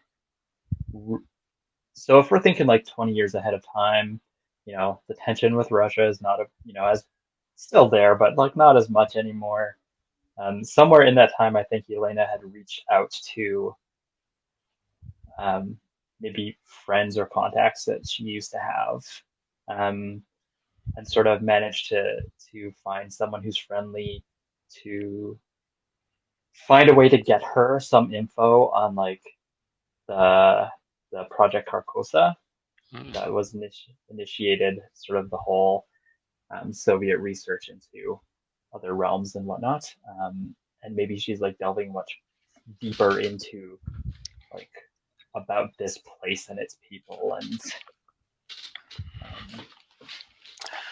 I think that makes sense. Yeah. So, I mean, I think like it's pretty partial what you're actually going to be able to learn that way. But you can find out that the Carcosa project started when the entire population of a gulag vanished in the 1950s. Project Carcosa was the investigation into the disappearance. And what was ultimately concluded was that there had been contact with a city named Carcosa located somewhere in the Hyades constellation.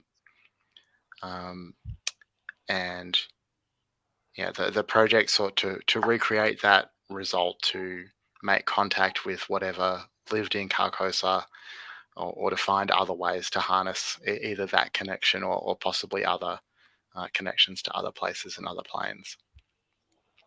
I reckon maybe it makes sense that you raise your unnatural skill by however many points you take from your bond. Which was 1, so. I mean, does that seem fair? It's a bit rough. Maybe you can roll a new d4 to see how many points you add to your unnatural skill. Sure, I could do that too. All right, let's do that. All right, another d4. All right, 2. slightly better. All right, Felix. I have to adjust my resistance or my stuff for that too, right? So Resilience and it's all that. just your maximum resilience that's going to be affected by the unnatural skill increasing.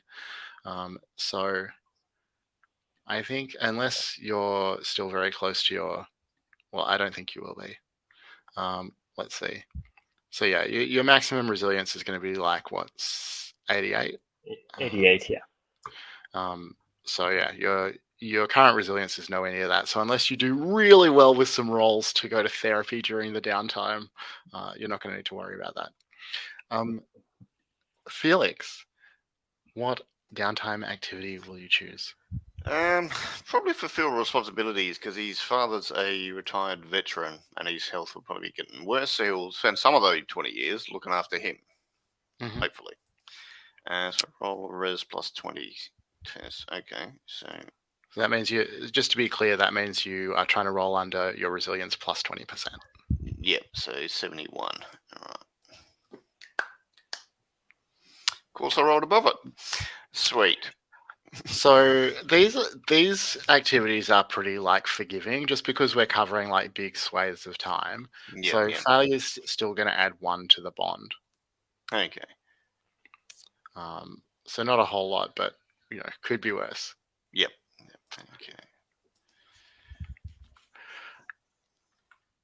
Okay. Maybe it was after I got out of prison and I realized Dad's health's not so good. I just focus on looking after him for a bit, and while I try and get a teaching job again, maybe. Yeah, I mean, presumably it was a fraught. I mean, it must have been a difficult time for you. Your father was what, like a retired Air Force figure? I can't remember. Yeah. He was in radio signals, so he'd retired, and then when I was in prison, his health got worse, and I got out. And it's like, well, now I have to go back to like tutoring part time and that because I don't have a full time job. All right. Sarah, what's your first of your 3 downtime activities? Oh, this is obviously it's got to be stay on the case, doesn't it? Like, well, I went to grad school and wrote a dissertation about Darabondi's buildings. That's how much more staying on the case could I do? Okay. So I mean that obviously that works. So I have to give you a pertinent clue. Do you want it to be about Darabondi's work sort of generally, or do you want it to be about your family in particular? I think it's got to be about my family, because if growing up in that building or living in that building affected me in some way, I feel like I need to know, regardless of anything else, I need to know about that so that I know whether, so I know whether it's things as simple as whether I should even try to have a kid if I want to. How would that experience affect it? Is that something that gets, I don't know anything about how this stuff works. Does that get passed on? Is it hereditary? So I am supposed to reduce a bond by 2. And I think it makes sense in this case to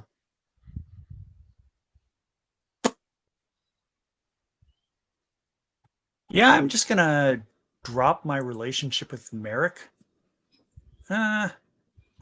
Alton. I'll drop that down to 13. And then I roll my choice of criminology or occult at plus 20%. I think if you want to make it a cult, we can just call it a day. Since you're in the 90s at least. Yes. So success means I uncover some pertinent clue of the handler's devising. Either way, I gain 2d6 minus 6 resilience in coming to terms with what happened, or in obsessing over it self-destructively if the roll means a loss of resilience. So let me roll 2d6 real quick. Great.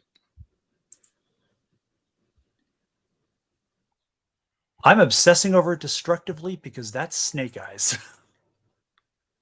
All right, so you're losing 6 resilience. 4. Okay. Because it's like 2d6 Sorry. minus Yes. 6. Yeah.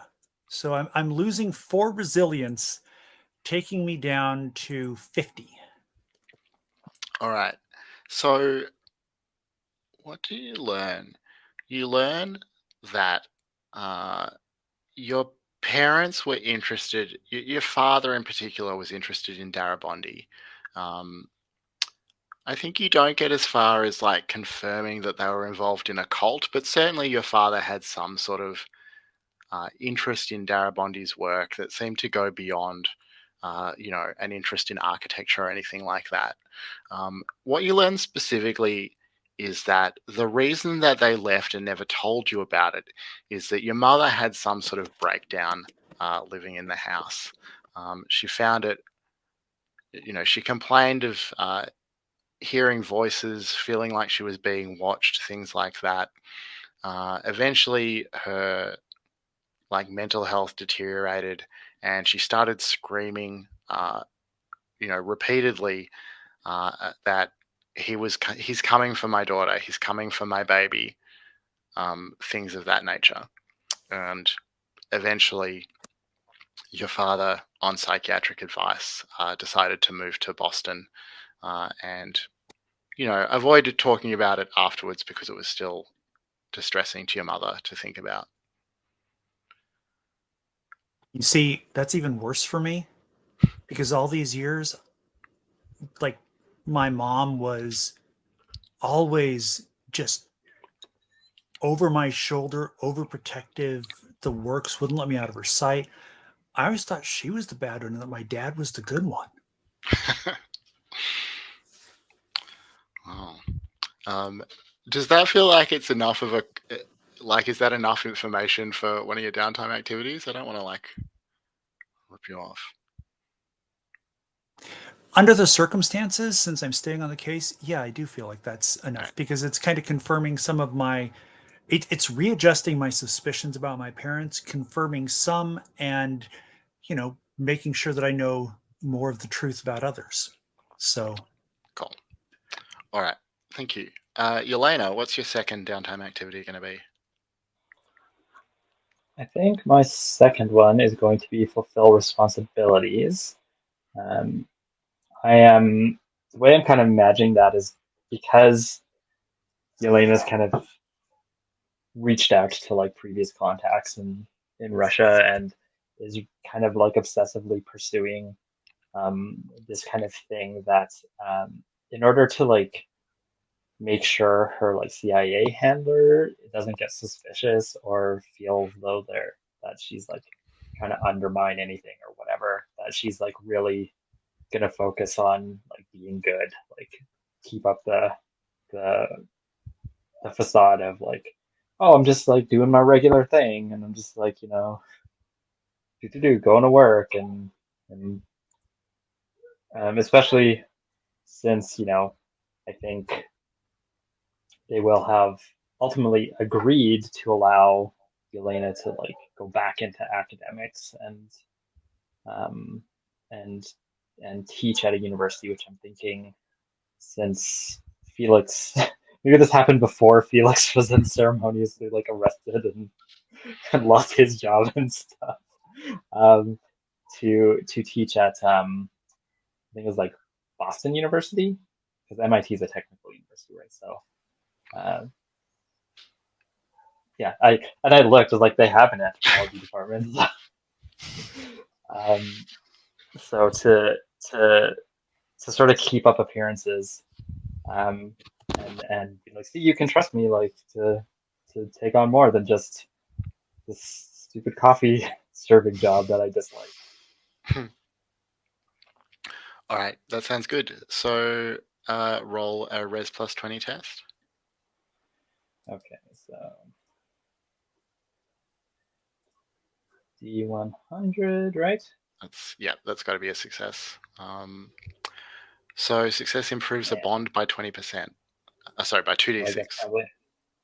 Probably my handler then. 2d6, there you are. So Nice. by 8. Cool. All right. So we're at the top of the hour. So is it all right if we just take a 5-minute break here and then we'll come back and finish out the passage of time? Sure thing. Be right back.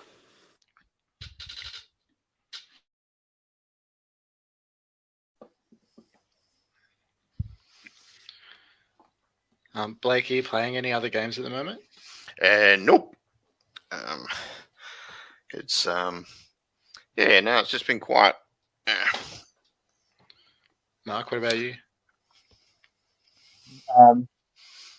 Not sort of, I guess I could say. Not through open hearth because I only have time for one very consistent game at a time because I have a young child. But I have a friend that the two of us hang out every couple of weeks and play games together. Just kind of going through as much new stuff as we can find. So we're playing Swing right now, which is like a Caltrop core superhero. So only uses D4s. I don't know if anybody's played a Caltrop core. Yeah, and yeah, it's pretty good right now. Very minimalist, rules light. So. Cool.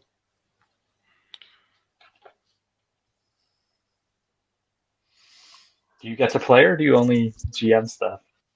I get to play a decent amount. I GM more, I guess. The recently was playing an in-person game of Into the Odd. That was kind of fun.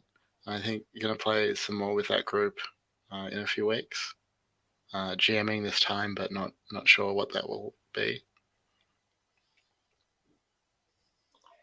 Yeah, I'm hoping to get an in-person group going soon with like 2 or 3 players maybe, and just send them a big list of like, hey, any of these games look good to you? Let's pick one. There's I don't know if any of you like checked out the Ennies, but like Slug Blaster is one of the games and that's actually made by a local guy from where I live. Yeah, right.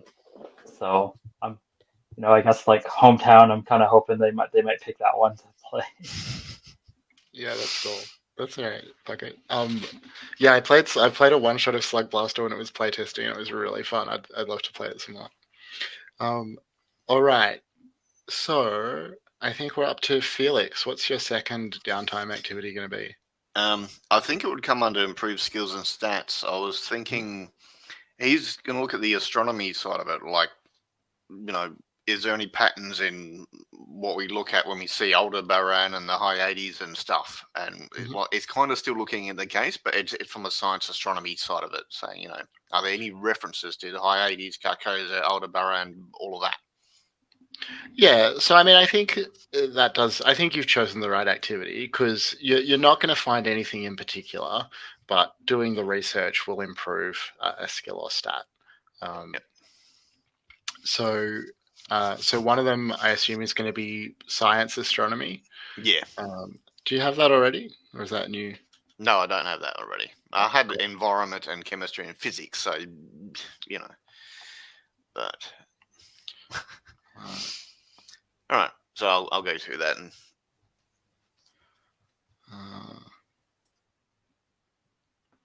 Yeah, okay. So, all right. So why don't you make an int by 5? Oh, wait. So it's kind of weird how you add points in these downtime activities. Well, because you're supposed to fail a skill to improve at it. Let's just say for science astronomy that you gain 46 percentage points.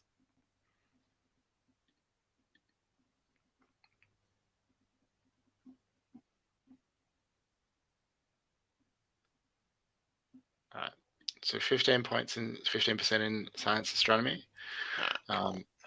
And is there a second skill or a stat that you want to try and improve? Probably I want my power to go back up because this is post prison and that I want to interact with the public more, be more back to my usual self sort of thing. I want to. Yeah, you want to try. So what do you do to improve it? Like, is that meditation? Is it exercise? Like, what do you do? Well, I used to do judo, so I'll probably do judo again. I'll check in on my dad and my aunt, and teaching again. I'm just getting back to the person I was before everything went off the rails. Okay, that makes sense. So we will get you to make a roll to see if you're able to improve it. So you're going to be rolling under the ×5 value, which is 45, minus 20. So you're looking to roll, and you want to fail this roll. I did that's fail. Good for you. Or what do you get on a critical failure on this? The test fails. Add 46 percentage points to the. Oh wait. So what does it say about a stat? We can just say 2 if you like. So there's a correct answer though. 2 points to the stat. All right. Yeah. Let's make it 3 because it was a critical failure. So Okay. feels like you should get something extra for your I'm crit. back to where I was. So yeah. Over the 10 years, I'm back to the old Felix to some extent. Okay. All right. And Sarah, what's your second downtime activity?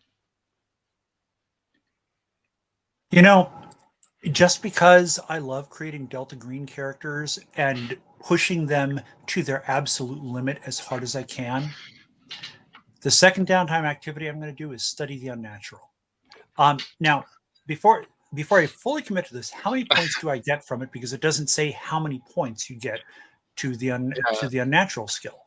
So it does. It seems like it's designed to be open to decide based on how exactly you study the unnatural. When Yelena did this, we added 1d4 points. If you have something that's like very directly and obviously connected to the sorts of unnatural things that you're going to encounter in the campaign, then I'm open to making it something bigger. I grew up in a Darabandi building. My mom tried to protect me from it. My dad exposed me to it. I'm finding all this stuff out after I was in a Darabandi building, reading about Darabandi's serial killing, and so on and so forth. And this is after I did a dissertation on the bastard. Yeah, so what is it that you're doing to study the unnatural after your dissertation? I'm trying to understand the mathematics behind the buildings he made in Chicago, which you pointed out were pretty unnatural in and of themselves. But the math that resulted in them is... It should probably be filed under things which should not be, and certainly things that, we were not meant to know. Like, it feels like the math stems from another dimension, which it kind of does, at least, from what I saw in that op. Yeah, okay. That totally makes sense. So I think you'll increase your unnatural by 1d4. All right. Let's see what we get here. Oh, I should probably remove that d6, huh? And churning, and churning. That is a 3. And also choose one bond, which loses 1d4 points as you spend more and more time on awful things. Can I just say that it loses 3 and make the bond loss the same as the unnatural gain? Yeah. Okay. I mean, you've got a good chance of rolling lower than that if you want to try and make it not as bad. But if you what did I just say about trying to drive my character? Well, you've got a 1 in 4 chance of making it worse. But okay. I mean, when you put it that way, it sounds better, but yeah, I think that 3 points goes to Merrick because I doubt I'm doing a whole lot of art while all of this is going on. Cool. All right, so back to Yelena. What is your last downtime activity? I think it makes sense for Yelena to also do stay on the case. Mm-hmm. So if Puckett is okay with me including Sarah on this. 100%. Go for it. Okay, perfect. So I'm thinking that because Garibaldi is also connected to like this because he read the Yellow King in Yellow and also had it re-deliver. Well, he didn't have it re-delivered. It was re-delivered to him after trying to get rid of it. I think maybe Yelena tries to help Sarah at some points during this time period to like, or the two of us work together because there's obviously a connection here between these two things.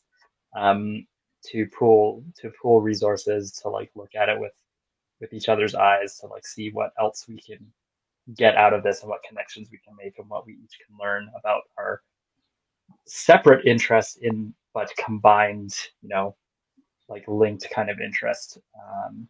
So that's kind of my idea there. Okay. That seems cool. So reduce one of your bonds by 2. Roll your choice of criminology or occult at plus 20%. I think that is probably also my therapist continues to lose bond with. That makes sense. Yeah. And I'm sorry, so it's roll occult or criminology plus 20. Probably occult.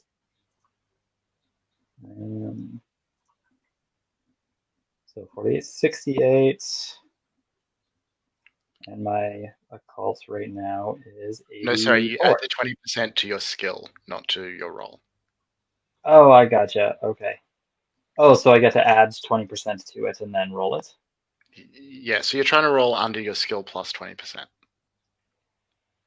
Oh, I see. Oh, okay. So 20% to my skill would bring it above. So it'll be like 99, I guess, because it's at 84 right now. Okay. So yeah. I did. So, yeah. All right. So you gain some pertinent clue. And before we resolve that, roll your 2d6 minus 6 to see how your resilience changes. Right. So 2d6 minus no change. So it's 0. All right. I think maybe. So I don't have a good clue to go here, so maybe I'll hold that over for next time, and we can talk about what absolutely. It is that you uncovered. All right. Felix, that's going to be what's your third downtime activity? Establish a new bond. He met someone nice. Oh, that's great. Teaching role. Well, maybe. I might fuck it up. Let's have a look. So you didn't meet him in prison? No. He's trying real hard to forget that stage of his life. So charisma times 5 plus 20 is 50. So I got to run to 70. This is a test. Blah, blah, blah, blah, blah. 63. So yes, that's under. Okay. So basically, yeah, he met a nice teacher. He's from a French family, and I thought they get married after a couple of years. Cool. So yeah, just write them in as a new bond. Yeah. No, I think that's great. But he spent bugger all time with his brother. Mm-hmm. So that goes down. All right. And so obviously you'll need to give your spouse a name, etc. We can come back to that. And Sarah, what's your last downtime activity? You know what? This is probably going to seem wildly out of character. Sarah's going to therapy. I mean, this has been a lot, to find and process. I don't know if she was going all along and processing over time, or if, she finished up her dissertation, she stayed on the case, she did more research, and she showed up at a therapist's office as a shattered wreck of a person who kind of gradually, hopefully got kind of put back together a little bit. But yeah, therapy. Nice. So make a luck roll. You call it high or low? I'm going to go high. All right. So roll that D100 and try and get over. Yes! There you go. And that's a crit. But nice. That doesn't actually count, does it? Yeah, it does. So on critical success, you're going to gain 12 resilience. Wait, was the wedding invite for Felix's wedding what made her snap finally, or? What you mean, going to therapy? Yeah. Is that what you think that the wedding invite made her go to therapy, or? Well, maybe that was the final straw, and then she's like, "No, I need help. I'm not dealing with this."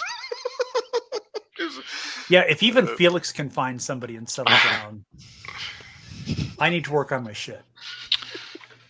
All right. So And that's 12 points to resilience, correct? yes, Okay. but can't increase resilience above your power times 5. Oh, it's not above my power times Okay. 5. It's not even my Yeah, max I guess it's resilience. not. I'm at 62 now. Cool. So the next step is that all of you are going to lose one bond, and you're going to gain a new bond. So reflecting both, you've lost someone who was important to you. They might have died. You might have fallen out with them, etc. You're going to lose some resilience from the helplessness that comes of losing that relationship, and then you're going to gain a new bond. So you've developed a new relationship over this time with someone else that has the same score as the old bond that you've lost. So, Yelena, why don't you go first? Who did you lose? Yeah, I think I lost a bond with the Smith family. I think as Yelena's like, obsession deepened and probably like the overheard calls maybe in the middle of the night in Russian, and the growing sort of weird vibe coming from her that is really uncomfortable. This very, very normal, very easily looked past American family are like, nope, we're done with this. This person is not suiting us at all anymore. And like threw her out. So, all right. And who's the new bond that you've established? that is a good question. I'm thinking maybe Elena has reestablished a bond with a colleague back in Russia, who maybe that's who she reached out for info on the Project Carcosa, so they're keeping in contact, which they could do like over the internet now at this point. Yeah, sure. By the time the 20 years has passed. All right, absolutely. So I need to give them a name, but just when you have a chance. Yeah. Felix, I'm sorry to say, your aunt Anna has died. She died in a car accident in 2007. So please take Is this in Anna. addition to losing someone else, or is this instead? No, that's the bond that you've lost. Okay. Sorry, I have a quick question. Oh yeah, sorry. I don't get the 1/1d4 res loss. Yeah, so everyone sorry, if you make it, you lose 1. If you fail, oh yes, you lose sorry. 4. You make a res check, a resilience check. On a success, you lose 1 resilience. On a failure, you lose 1d4. Oh, I got it. All right. So Felix, you're also developing a new bond in addition to your spouse, who fills the gap in your life. In addition to my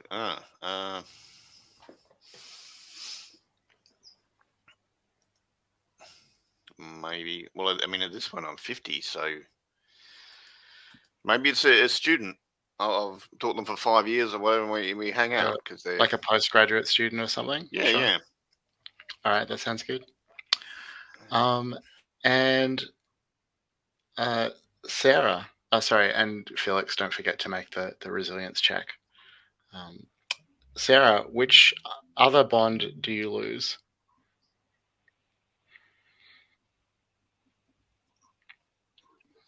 That's got to be Alton, because I'm spending so much time in an academic setting that I'm not actually doing anything that will make him any money. Yeah. And I think we have it out one night, and he just is absolutely over it, Yeah. All right. And he doesn't want to have anything to do with me again. And I can't really blame him because I don't exactly want to have anything to do with him either. All right. And what new bond do you establish over the 20 years?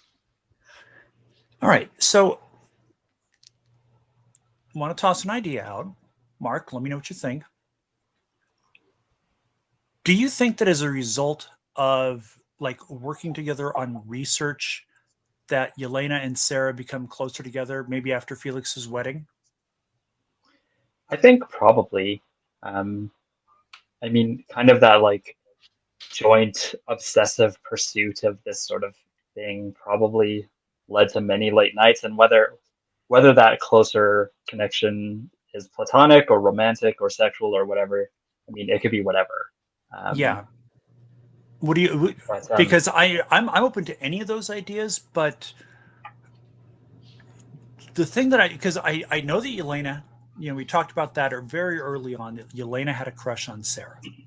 yeah, Do you think their twin obsessions would allow room for any kind of connection besides sharing their obsessions and like using red string and like pinning stuff up on walls? Do you think they actually would be capable of having a relationship even after therapy?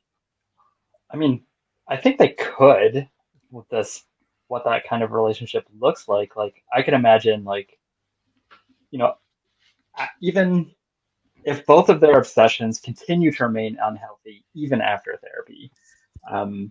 So they're both Like, enablers. yeah, I could see kind of like, one night after like a really big discovery and just the like excitement and euphoria of that all, one thing leads to another after a few drinks, right? Could they truly have a healthy romantic relationship?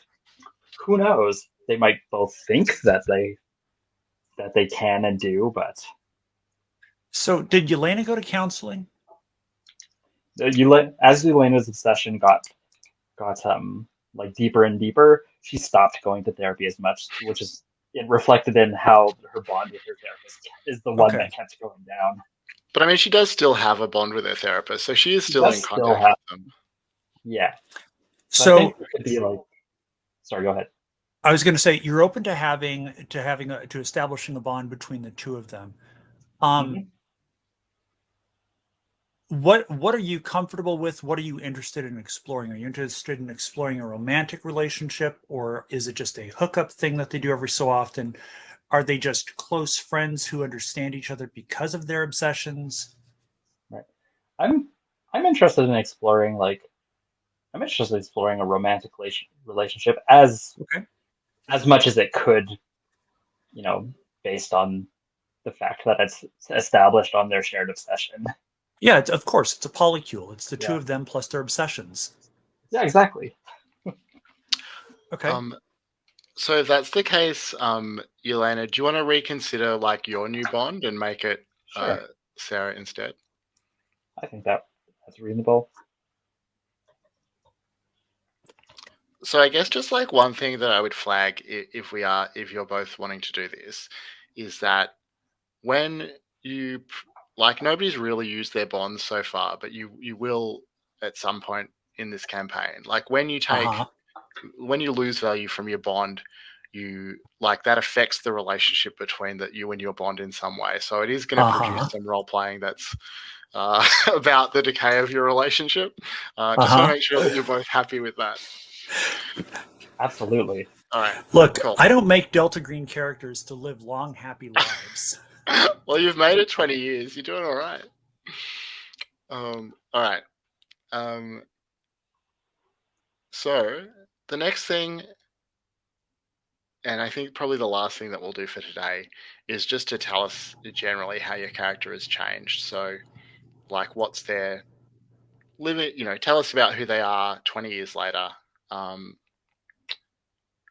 Actually, maybe we'll just hold this off for now, and I'll get you to do it at the start of the next session as we reintroduce the characters. I think that probably makes more sense. Okay.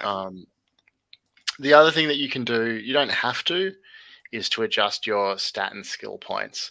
So if your character is still good at the same things, then don't worry about it. But if you think they've let some qualities atrophy and developed others. You can move points from one stat to another, like 1-for-1, or from one skill to another, 1-for-1. Couple of quick And- questions. Oh yeah, I mean, if you're done talking, Shane. yeah.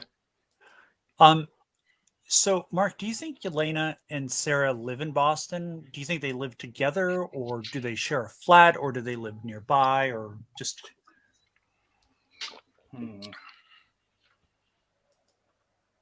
What are your initial thoughts on that?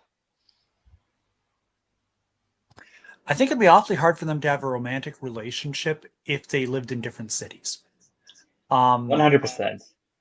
So I think Sarah still lives in Boston or the outskirts. If you think they should be living together, that would be interesting to explore and role play, I'm 100% open to that.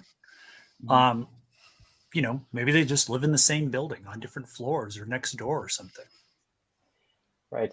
But I mean, like, living together is like, well, we don't have to share our giant corkboard. But like if we're living separate, like, do we split it 50-50? Like, what is that? So are you interested in having the two of them live together so that they're like, they both have access to each other's like, murder boards? Yeah, I mean, I think that would make sense, and I would be perfectly happy, like character-wise, like if that's because like the nature of relationships like this, and okay, I might be putting my therapist hat on a little bit here, but the nature of relationships like this, they kind of do move really quickly, frequently. Yeah. So unhealthy ones usually do. Yeah. So, I mean, I think from a narrative standpoint and a character standpoint, it would make sense if they did. Do you think that we're still in touch with Felix? And if so, to what degree? And Blake, what do you think about that? Well, yeah, he was happy to help Yelena get some sort of teaching job if he could. Also, when he got out of prison, he would have needed the money and his spare rooms in his house. So maybe one or both of you, stayed in his family home as a way of like sharing the rent and stuff until you got your own place. Mm-hmm. So at least at some point during that 20 years, yeah, you probably were for a while. And maybe you meet for coffee every couple of months or something. I didn't know if it was like regular dinners together or coffee or maybe once no a month or contact something. Yeah. We go to the cinema once a month or the theater or something. And do you think that's both Yelena and I, or do you think it's with Yelena or me? No, I think both of you. Okay. What about your wife? Is it like a double date thing? Yeah. And because after the whole prison thing, he wanted to get back to being normal and sociable and interacting and that, so he would be keen for regular, normal interaction. Mm-hmm. I think maybe after the Smith family like booted Yelena out, maybe Felix was like, well, I need like something normal too. Like, why don't you just stay with me for a little bit until you can until you get your own money for your own place or whatever. Yeah, got the room. Mm-hmm. Out of everybody I'm the last person who's going to criticize you for going to jail or prison or doing illegal things. He doesn't talk about it a lot. Maybe Felix needs to see a therapist. Look, he's got married. He doesn't need one. You ask me, everybody needs to see a therapist. I mean, I think part of what happened to Sarah is like that therapy actually turned her into a better, nicer person as she dealt with some of her demons. Mm-hmm. But I think those are the questions that I had. Yeah. Wives are not therapists, Felix. He'll sort of smile slightly and just hold his wedding ring.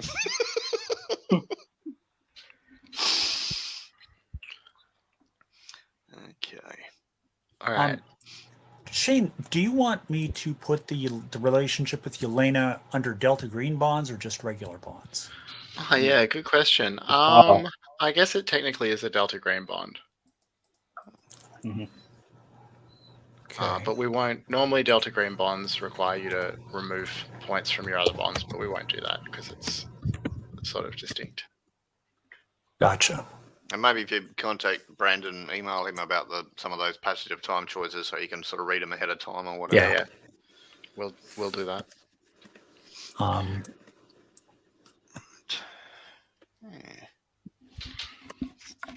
Now, it might be a good idea to try to put that in a form where we can all because this kind of collaborative discussion was really helpful, I think, at least for me, in sort of figuring things out.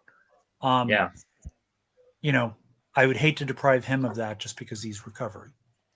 Yeah, well, I was thinking that I would email Brandon both to check if he's okay with posting the video, but also to let him know this is what we've done. If he wants to do it at the start of the next session, he's welcome to do that. If he'd prefer to do it between sessions on his own, he can do that and send him the video so that he can decide what he wants to do. Oh, one more question. Mhm. Mark, Blake, do you think Felix, Yelena, and Sarah have done any more work I know Sarah would try to get as far away from Delta Green as possible, but do you think Yelena or Felix did any more Delta Green jobs or ops? I don't know if they'd want me after I went to prison for a bit. But Well, that they makes it better. recruited an art forger. They don't seem too worried about criminal conduct. If you're a criminal, you're deniable. Yeah, just as a consultant.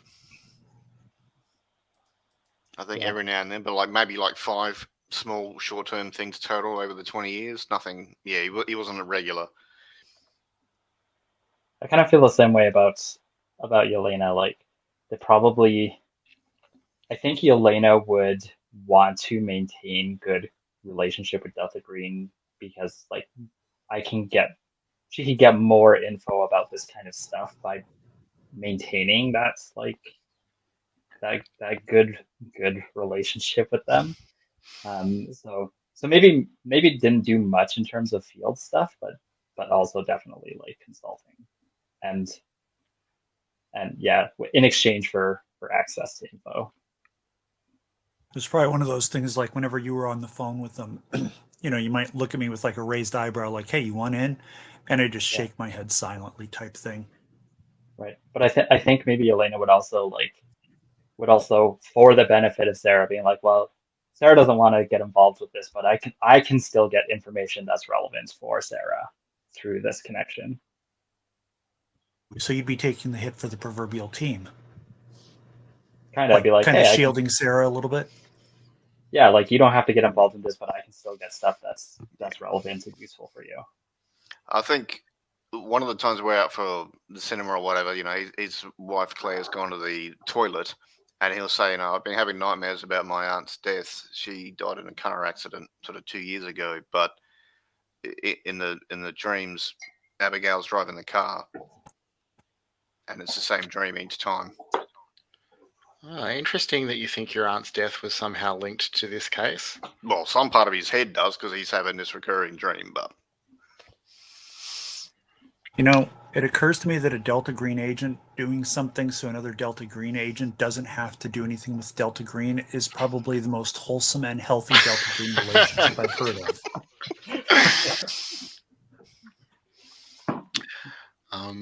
All right. So I reckon we'll wrap up there for today. I don't really know if it makes sense to do Stars and Wishes because we didn't play that much. But if anyone wants to volunteer either a star or something that they're hoping for in the next sort of part of the campaign, you're welcome to. So are we still using the same system, or are we going to change games? It seems like everyone was happy to just keep going with this, which is the easiest thing for me. Anyone want to volunteer a star or wish? Or otherwise, we'll just come back next time. Well, I have at least one star to volunteer. Please. And this time around, if I'm only volunteering one, the way we were talking with what's going on with the characters after the fact, the questions, the comments, the interaction, kind of figuring out if our lives are still intertwined or if we've gone our separate ways. It was great to hear how people were approaching their varying passage of time scenarios. I didn't take notes on that part of it because there was a lot. but it was really heartening in a strange way to hear how damaged the characters became when they didn't necessarily start from the best place to begin with. And I can't wait to see where they go next. But that collaborative, and this is just the star as players, that kind of collaborative decision making is something that I always love in games. So star to everybody. Cool, thank you. Anyone else want to volunteer a star or a wish? Otherwise, I'll just see you next week. I It think was good fun. I could said it all, honestly. Yeah. But I'd have one more question Mhm. before we close off. The one-to-one stats and skill changes. Shane, are you comfortable if we do that in between, like without your Yeah, that's fine. oversight, or okay? If you want to take some time to think about it. I'll check what the maximum you can increase a skill to is, because I have to do that for Pucker anyway, and probably send an email. I'm pretty sure that the maximum for a statistic is 18. Just to save you some time on that, Mhm. it's got to cap out at 90 because you have to have you got to be able to Yeah. fail. That seems right to me as well, intuitively. So I don't think maybe you can we'll cap just out say at that's the 99. rule, whether or not that's Yeah. the actual rule. Yeah. So, Yeah. cap it at 90. I'm totally cool with that Right. because I was thinking about it on break and it's like, no, I have to be able to fail. Every role-playing game has the ability to fail. Come on. All right, cool. I'm going to end the recording here.